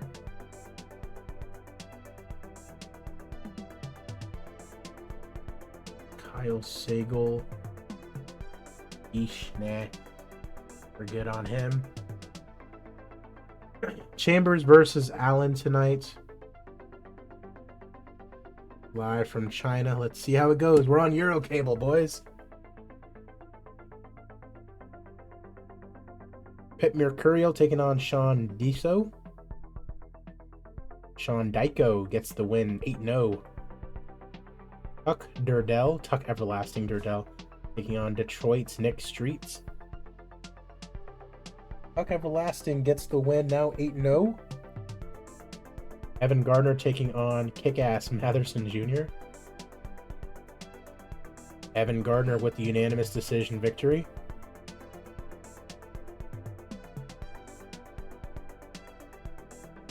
Kensuke Tanaka taking on Louis De La Torre. Japanese versus Mexico, and Mexico gets the victory. De La Torre. Rupert Drek and Guillermo Morales at 205. Morales gets the win. The Cuban light heavyweight. 2-0 now in Gamma. Obi Dingleberry taking on McGregor Dare. Dingleberry getting the win, improving to 9-0, a win in his Gamma debut. Bienvenido Romulo taking on Kirk Purchase. And the Filipino gets the victory here today. Heath Caladeras taking on Wesley Sneap in our co-main event. And it's Caladeras with the win, the Australian with his debut win. Black Superman Nathan Chambers taking on David Magnum Allen. Gilbert, Arizona out of Tacoma, Washington. And the Black Superman gets it done via decision, improves to 6-4 in his Gamma time here today. Former champion. Big Mouth and Kopke Persona. Rufus Stevens. Okay. Love that. Everyone's invited to his party. 70 in attendance in China. 47 is not bad. High-level regional. We like that. Okay, 0.7 increases all around.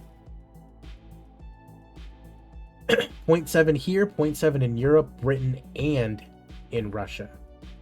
We like to see that.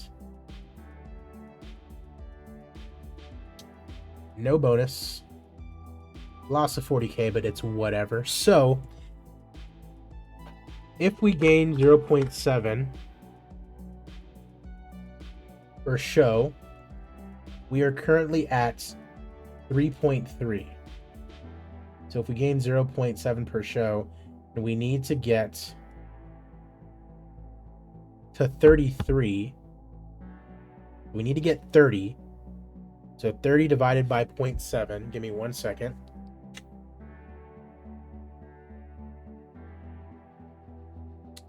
That's 43 shows that we have to run.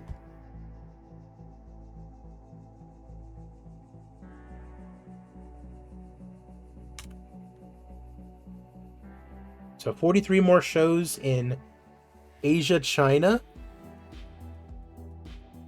And then for Brazil, we're at 3.9. So we need,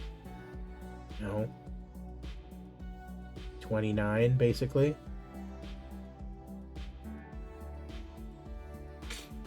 29 divided by 0.7. So 42. So basically like one less.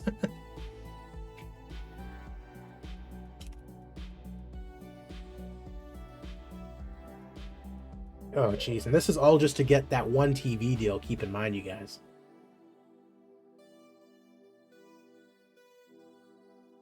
And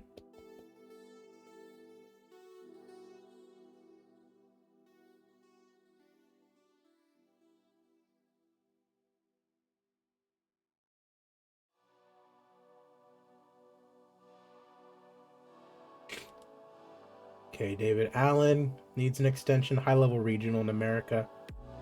Bring him back. Kirk Purchase. Yeah, he's had a rough go of it. We'll let him go.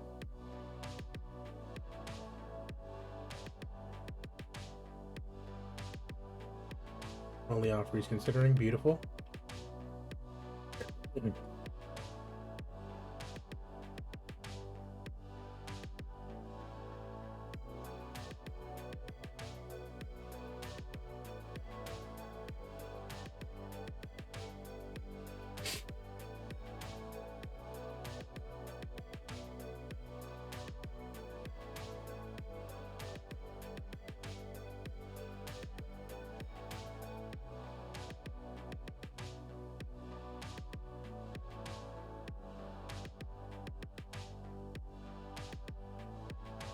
Third most financially powerful MMA company.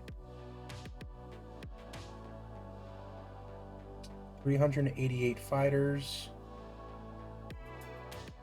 165. They are the second most financially. Who's number one?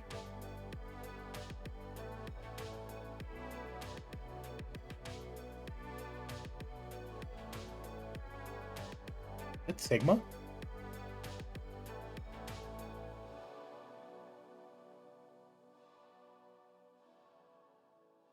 Oh, it's probably a yep. We're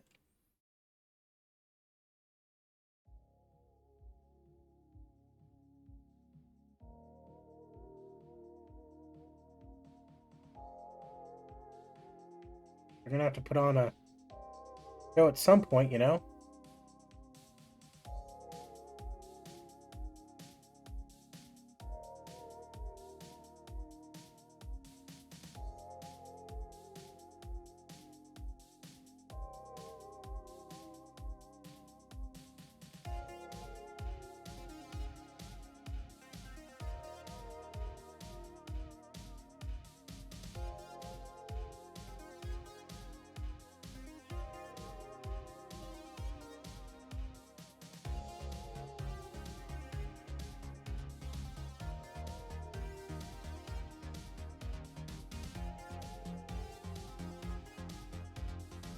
all that we can do is try to, as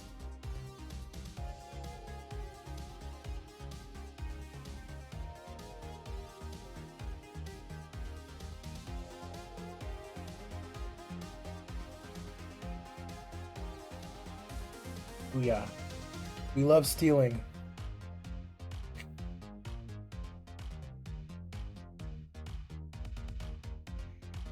We love stealing.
Billings versus Mo Muskin. Torbjorn Rekdal.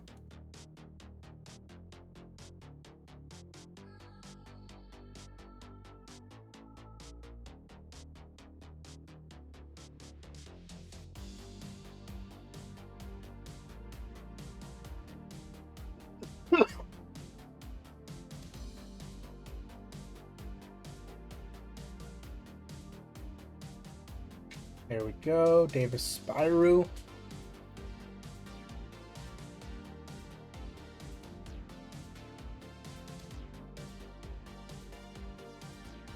Versus Sutton Ripley.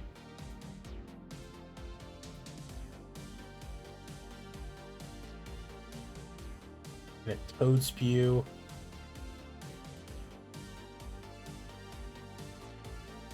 Versus Diego Arteta. All right.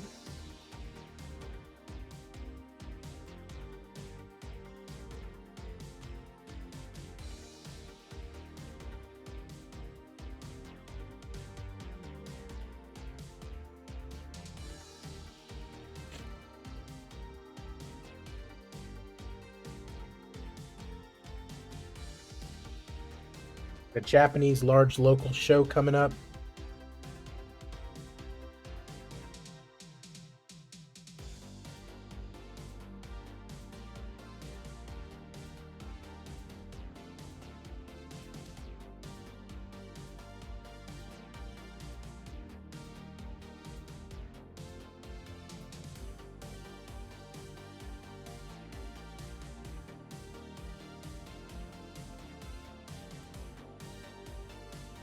Okay. Okay, Latusier. Bud Brockett.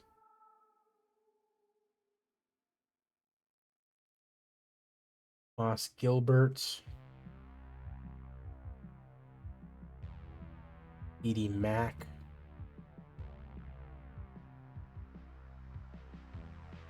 Stuart Strange. Sutton Ripley. Vivino. Rose main eventing his next fight. You gotta love it. Joey Badell.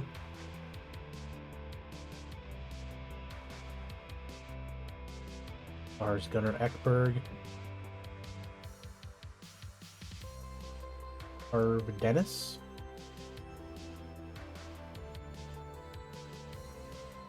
Ethan Sutton. Former Rookie of the Year, but he's been struggling.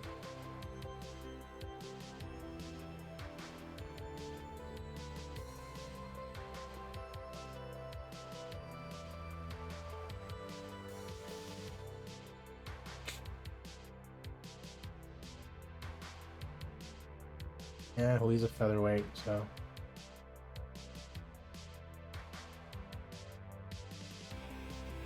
It's a Saturday. Check out that Japanese large show.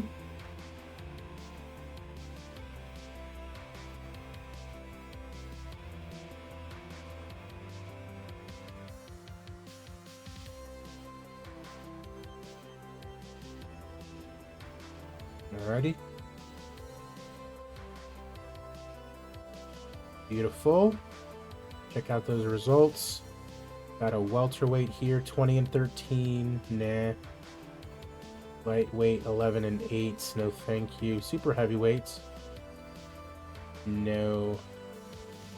Middleweight, 8 and 3. 25. Nah.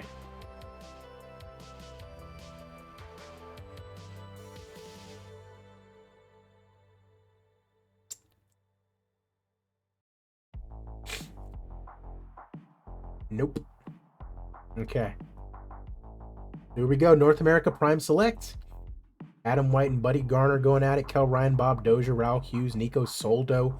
You've been waiting for the debut of this guy. Sean Morrison, Bruce Steven, and Tim Boyer versus Stafford Alois. That's basically a heavyweight #1 contender fight. Love it. Let's go. Nathan Ronald taking on Tom Easy. Got Tom Essie getting the win via Kimura. Bernard Blue taking on Jackson Good. Bernard Blues goes to 14-4. Hans Gorner taking on Peter Windsor. And Peter Windsor getting the win. 7-foot tall Peter Windsor. Gunnar Rasmussen taking on Zydrunas Sigauskas.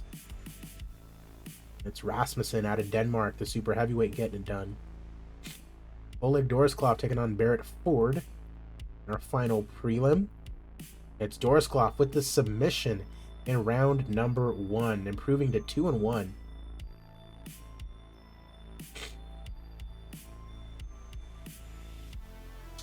Tim Boyer taking on Stafford Alois in what I would imagine would be a heavyweight, championship eliminator.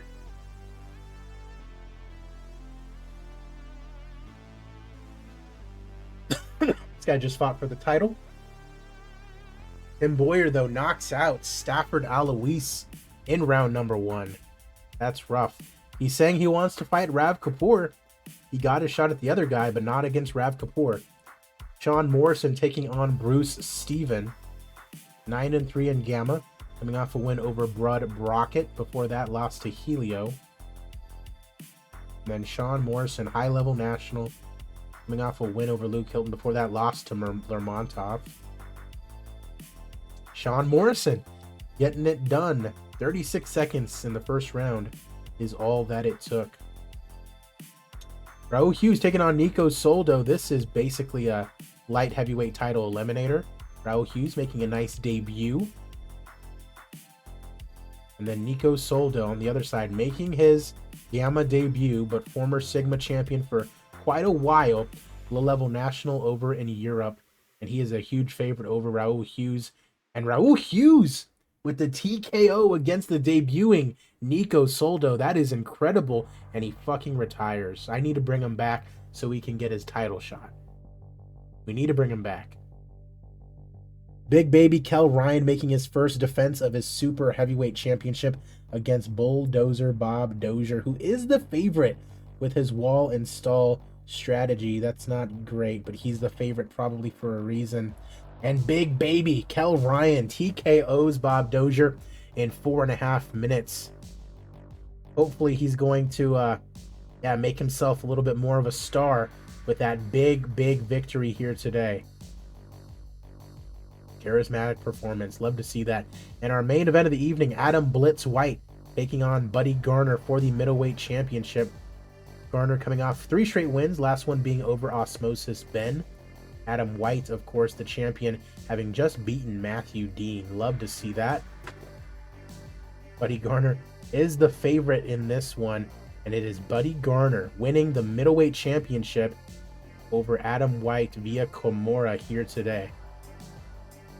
Love to see that. Out of the Florida fighter, Adam White gets the first loss of his career. 4,900 in attendance in Nevada.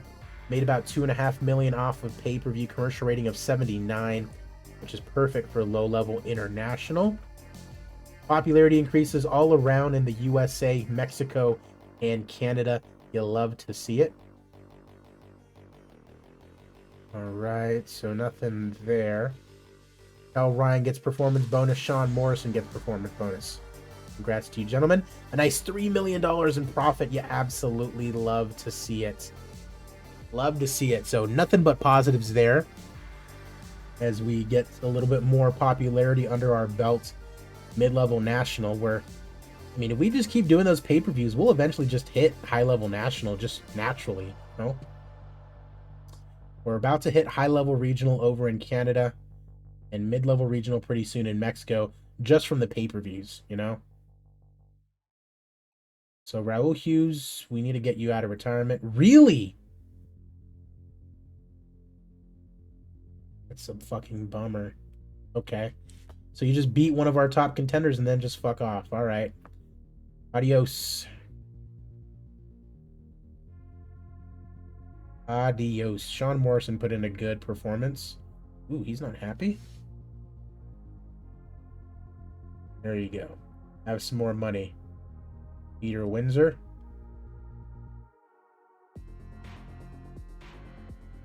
Bob Dozier. Overdose, how's it going, man? Hope you're having a great day. Appreciate the follow. Love the name, by the way. Lost to Kel Ryan, but we still love us some Bob Dozier. All right, so that's good. Next one is not for another 2 weeks. Lopez versus Boniek. One is over in Brazil. Look at this. We got week 3, and then week 4, and then running 2 per week, and then running week 4. That's quite insane, as a matter of fact.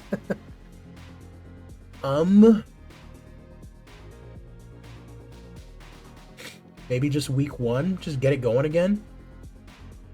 Gonna have to.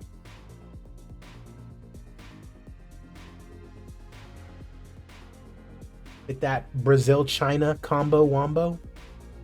Week 1 of September.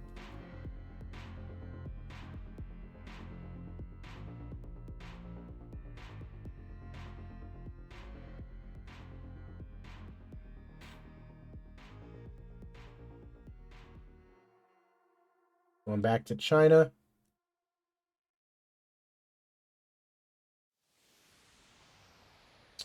And then that Sunday, week 1 of September.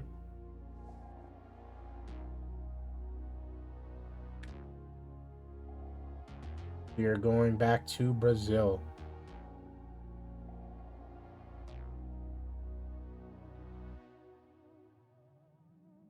Okay.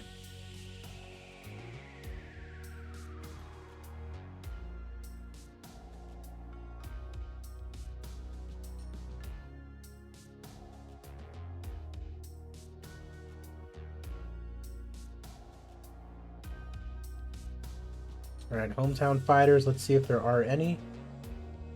There are not. Take a look at Brazil.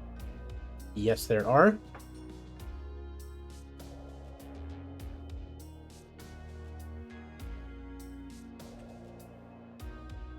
All right, got a couple of brothers here.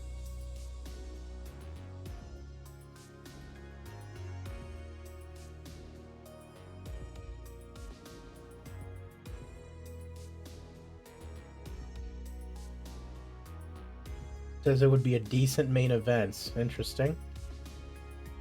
All right, so we got this brother at 3-1. Take on Scotty Arnson. Pedro Sosa, number 10.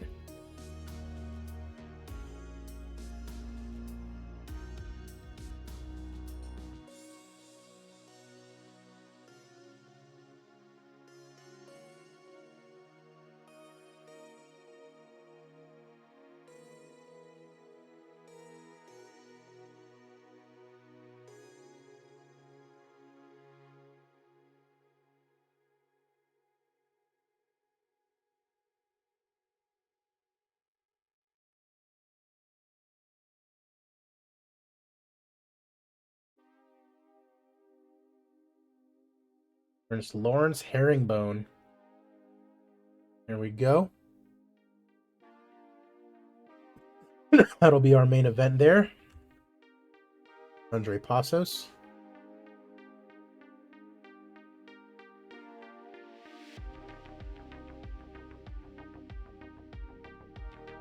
Versus Ali Pike.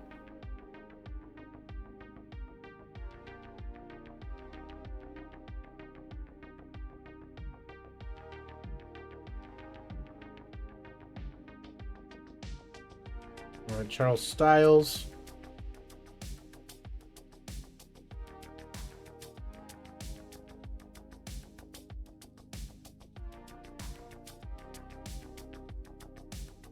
Versus Manuel Cabral. We can rock with that.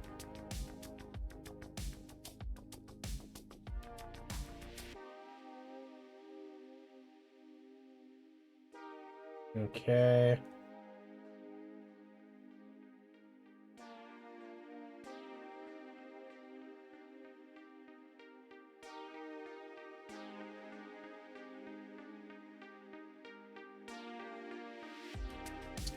Go with yet to debut.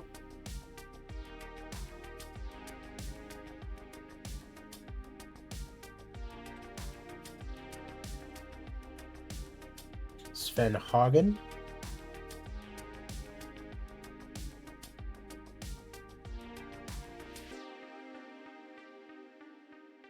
Versus Terry Shakespeare.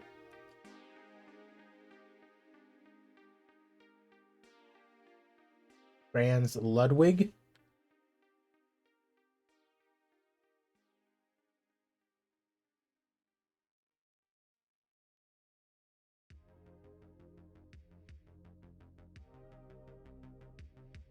Versus Mariusz Novak. And then Jason Pilgrim.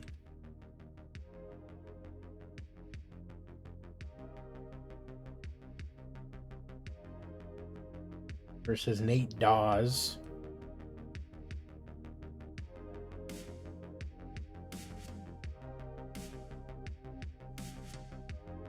All right, it's Darren Southall.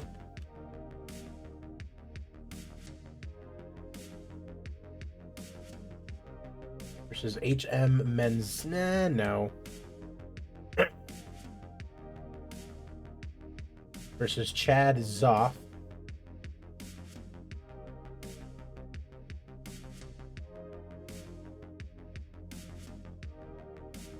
Jose Gonzalez. Versus Frankie Gedden. Okay. That's in Brazil, so let's go to China.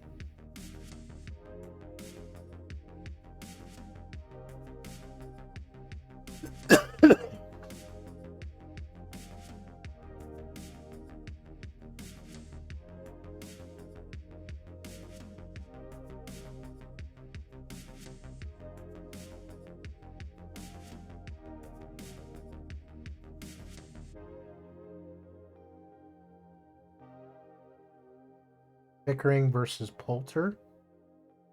That's our former champ right there.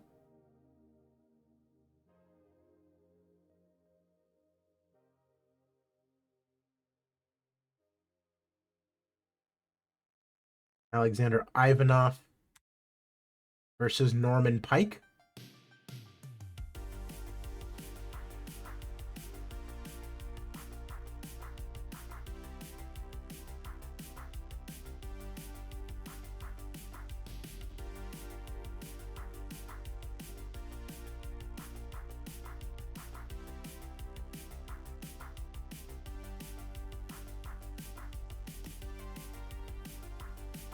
Luis Basora versus Seth O'Brien.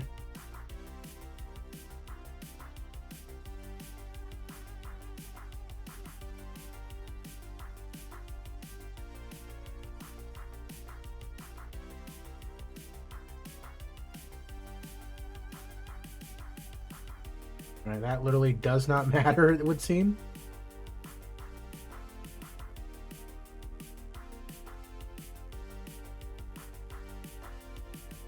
All right, Middleton versus McInlean.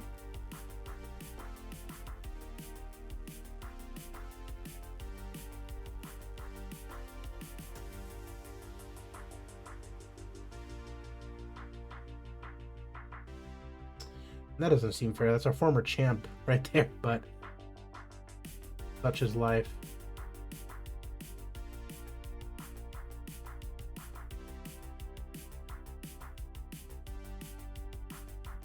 Hank Manawa versus Christopher Sharp.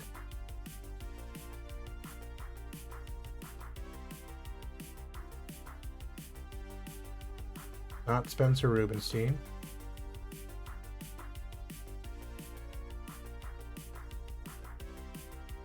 Sorkin versus Harrison.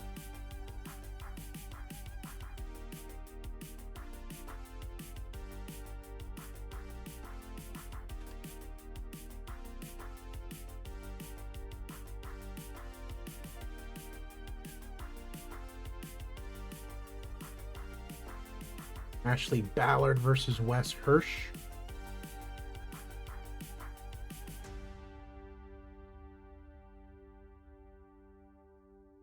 Bill Brown versus Stuart Strange.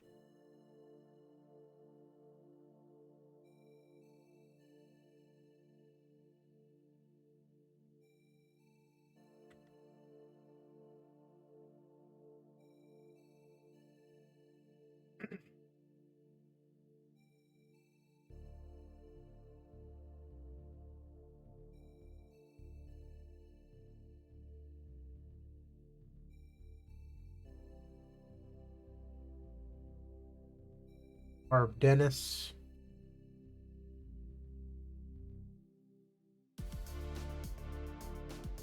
Go yet to debut. Kevin Sponge.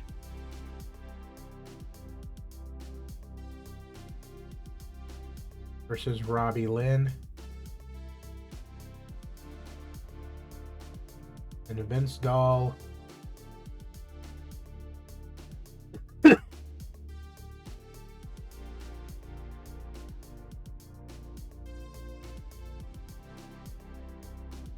Versus Geraint O'Connell.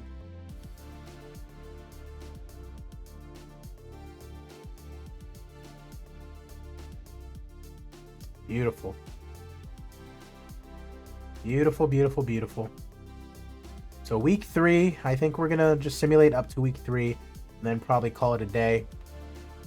Been almost 3 hours that I've been at this.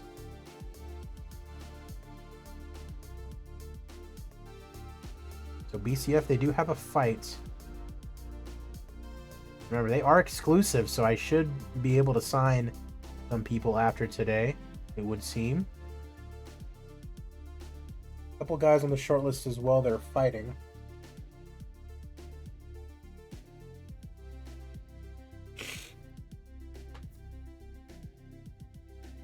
All right.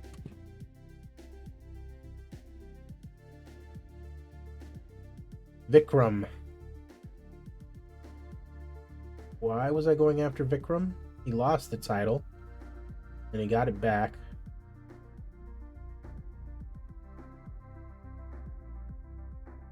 Mid-level regional only. I mean, we'll still bring him in. Just to keep him away from BCF, really. Sean Morrison, rival bid.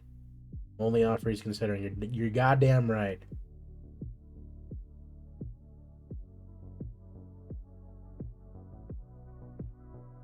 Andrew Rush. Nah. Crowletty. 9-1, 7-1. Light heavyweights. Yes, please. 4,000.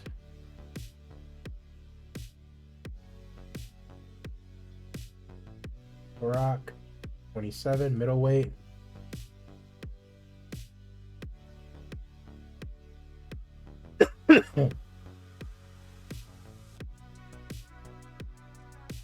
We love it. Uh-oh, Kirk Purchase. Oh, we fired him anyways. Yeah, get fucked. Alright, American Large Show. Let's see if we can get somebody from this.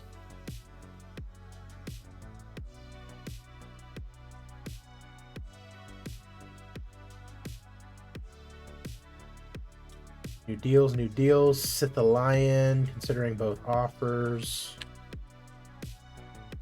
Go 4K at him. Augustus Chirac. Only one he's considering. Crowletty. Only offer he's considering. Beautiful, beautiful. Results. 116 in attendance. 10-8 Melvin Custard. No thank you. Eric Hughes. Low level regional. No thank you. Riley Huxtable.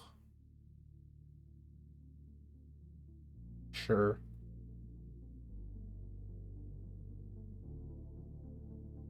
Abe Locke, 7-4.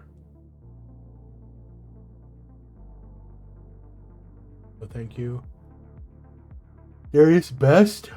No. Mid-level regional.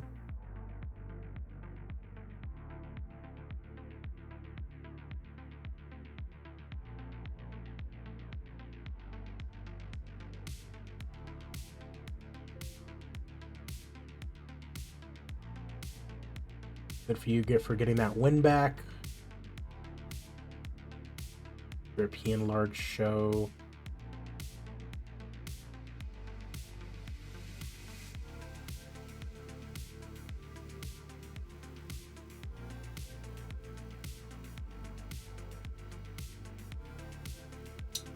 Only offer he's considering. Beautiful.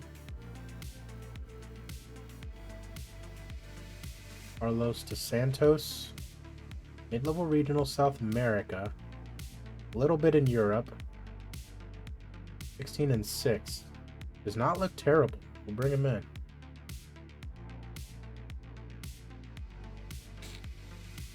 Subrigan. No, thank you. Abilchenko. Former Sigma fighter. Nah. Fontaine, 10-7. Nah. Okay. Canadian large show after Thursday.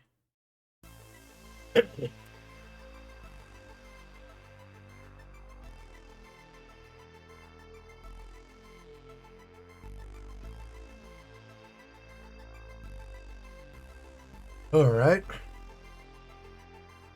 Extension. Any McIntyre? No. All right, nothing for me here.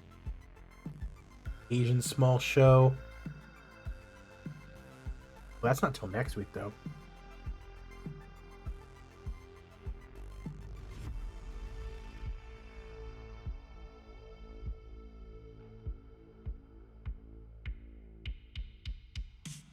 Oh, 100% Hercules. Appreciate you for joining us today. We're actually kind of on the tail end of this stream, actually, but I'll be sure to upload this to YouTube sometime soon. We're a good 2.5 hours into this, actually.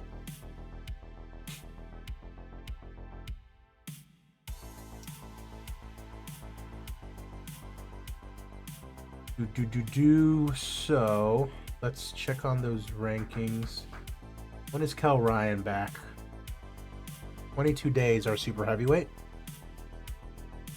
Real world stream, 1996 to present day. Oh, yeah, that seems like a lot of fun. If you're like UFC from like the beginning until the very end, I can see myself wanting to do that, actually. I tried something like that with Pride, but it got up to be a little bit too much.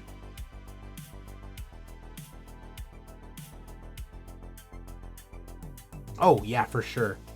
I always get that feeling. It's like, oh yeah, I remember that dude. I had him in my save and he turned out to be really good, and let's see how he does.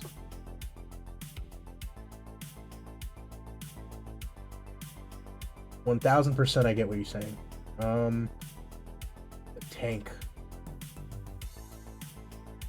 None of these guys are ready to challenge Cal Ryan, at least.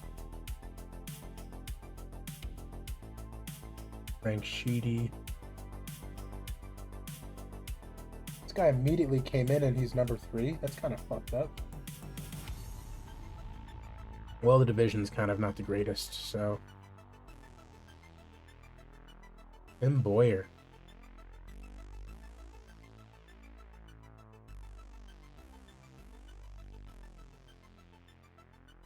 Foster's going to be out 50 days, so another 2 months at least. Tim Boyer out for a month. Rav Kapoor, he's good to go after winning the title. Only thing is we don't have anyone to fight him.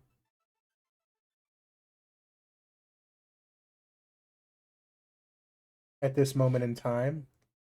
Rubenstein.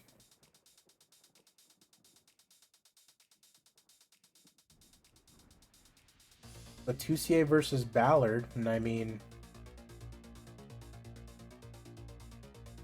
probably whoever wins that.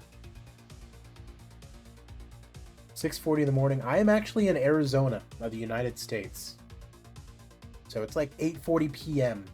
It's nighttime. It's about to be bedtime pretty soon, so that is why I'm currently up. It is a Friday night. I don't have work the next morning anyway, so I can stay up as late as I want, but I'd like to get a little bit of sleep in, you know? 6:40 in the morning, I imagine you're probably in the UK.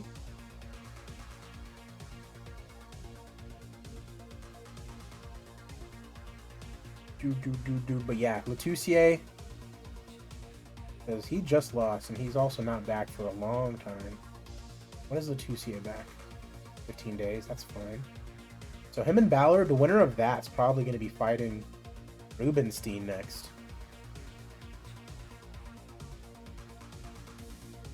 Also, hope you are having a good morning, Nymphetamine. Buddy Garner. He's not back for about 3 months. Braulio Mora. He's not back for like 5 months. Jesus Christ. He's kind of set up towards a title shot. I mean, Adam White. Only 22 days. Really don't want to do a rematch that soon. Matthew Dean's fighting Dexter Darling.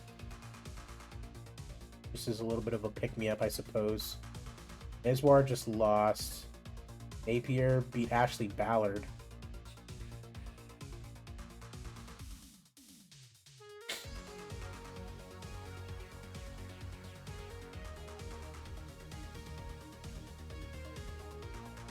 Who was number 9? Carter's not back for a while anyways. We're doing the rematch between Silva and Reguero. And then Lermontov versus Helio.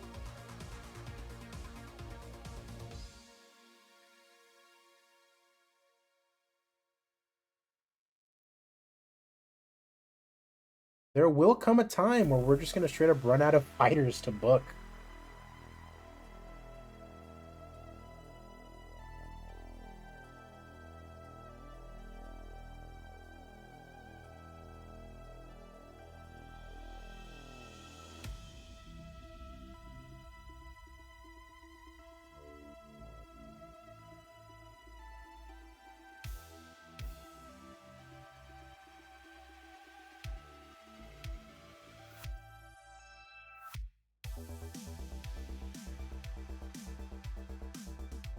Bruce Steven drug test failure. For shame, for shame.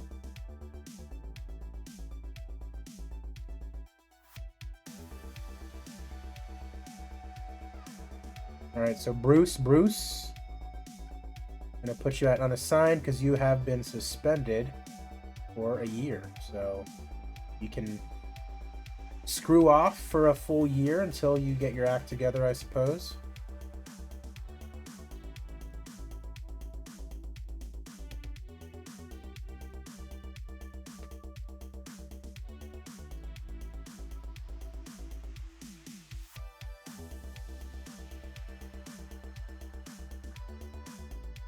Boyer to face Kapoor. I don't know about that, Chief.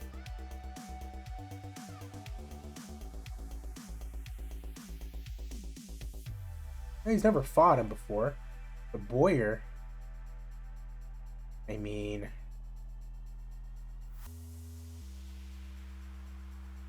be the only way for us to actually get a title fight going, sadly.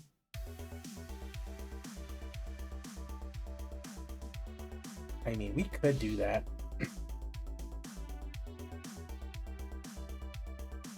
Practically be the bro's last chance at the title.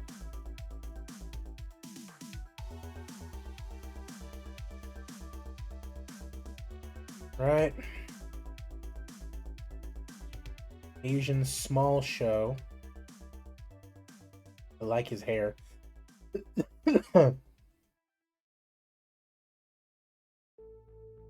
Alright. Let's take a look here. Xing Lai, 3-0.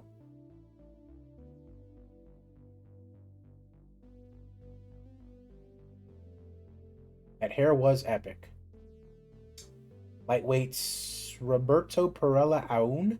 Why are you located in Asia? And why do you look Asian if you're from Brazil? Why are you popular in South America if you're fighting in Asia? Okay, you are a little popular in Asia. Either way, we'll bring you in. 19 years old, 3-0, young guy. We love it. Lyoto Machida vibes for sure, yeah. Right. All featherweights. Alright, so this will be our last fight card of the evening. It is one of our Brazil fight cards. As a reminder, we are doing a bunch of shows in Brazil and Asia so we can get our popularity up. We're estimated to get 0.7 popularity per show, meaning we probably have to run another 42 shows or so in those countries before we get up to mid-level regional, at which point we can then sign a TV deal, which will help us a lot in the long run. But we just have to overload those regions with shows because we have no TV deal there, no way to get extra fans there. So we just have to go there, run shows, get popular, and then get that TV deal, at which point we can just naturally gain popularity there. But we got Lopez versus Boniek, which is actually a pretty good fight, a top 10 fight, I believe, in one of our divisions. The only downside is that we can only show it on Euro Cable Sports 1, but in a way it's kind of good because we can still gain that popularity in Europe, UK, and Russia. But it's not going to affect us in the United States because we're not showing a, kind of lackluster card to our audience that is expecting a really, really good card. So if this were real life, you would have fans in the US. I was like, I want to fucking see the fights anyways, but the cards are crappy. People would complain within the context of the game, so no. In Brazil, let's go ahead and run through this. Wederson de Oliveira taking on Julio Nightmare Gutierrez. Remember, all the Brazilians last time did not do well, and it's starting to look like it. Julio Gutierrez gets the win, improves to 8-0, wins in his Gamma debut. Leandro Bastos, love this dude's hair as well, taking on ugly motherfucker Mortimer Greenfell out of Reno, Nevada. Mortimer Greenfell just scares Bastos and ends up getting a unanimous decision victory. Bro, you are not beautiful. Ronaldo Roncado taking on Salvador Santos. Another Brazil versus Mexico kind of a contest. And Salvador Santos sticks it to him. TKO in round number 1. Hamilton Fonseca Jr. did your undergrad at University of Nevada. That's pretty cool. Ragnar Rock Gunlaugson, 7-1, taking on 6-3 Fonseca Jr. And the knockout in round number 2 goes the way of the Brazilian. Go Wolfpack. Love to see it. Were you going there during the Colin Kaepernick days when they're running the pistol offense and before Colin Kaepernick was hated by everybody? Dantas at 8-1, taking on Peterson 8-0. Dantas gets the win. Brazilian's not doing too bad today. 2016, gotcha, no problem. I just saw the trailer for the new college football game, which I am super stoked on. I'm gonna be playing the hell out of that when it comes out in a couple months. So be on the lookout for that on this Twitch channel as well. Marcos Maciel taking on Brian Van Den Houw. Bro is Dutch, but he's actually from Fort Collins, Colorado. 8-1 taking on 19-6, and it's Maciel. Brazilian getting it done. TKO. NCAA dynasties are the best. 100%. I might play a little bit more of 14, kind of towards the lead up of the game. Thiago de Paisao taking on Sylvester Collins in the heavyweight division. A couple big boys going at it, and it's de Paisao getting the win in TKO fashion, round number 2. De Holanda taking on Leon Banks. Leon Banks, a big time veteran of the Octagon, taking on the Brazilian in Holanda. And it's Banks with the knockout in round number 1. Unbelievable. Just thanks to the sponsors. Fantoni taking on Taniev in our co-main event. Fantoni 11-0, number 8 in the division, taking on Taniev, number 7 in the division, also undefeated, making his debut from Sigma. And both guys 11-0. Fantoni already 2-0 in Gamma, trying to get his way into the top 5. And it is Fantoni getting the win. Split decision after 3 rounds. You absolutely love to see it. Any interest in the UFC event tomorrow? That's Barbosa versus Murphy, I think, right? Let me take a look at that.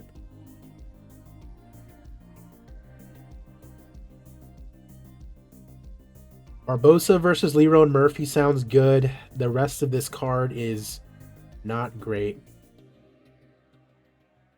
Adrian Yanez is always a nice fight. Angela Hill, that's cool. Umar C, that's interesting. He's doing pretty good in my UFC save. Dot, dot, dot, dot. The former stripper, Vanessa Demopoulos, also fighting. That's cool. That's about it. Yeah, not too much really going on other than Edson Barbosa. Lerone Murphy's a pretty game fighter, but yeah, I'll be rooting for Edson in that one. And then a couple weeks from now, I think is Makhachev Poirier. I think that's in Abu Dhabi. That should be fun. I think Sean Strickland's also fighting Paulo Costa, even though they're saying Paulo Costa still hasn't signed the contract, which is a very Paulo Costa thing, but should still be fun.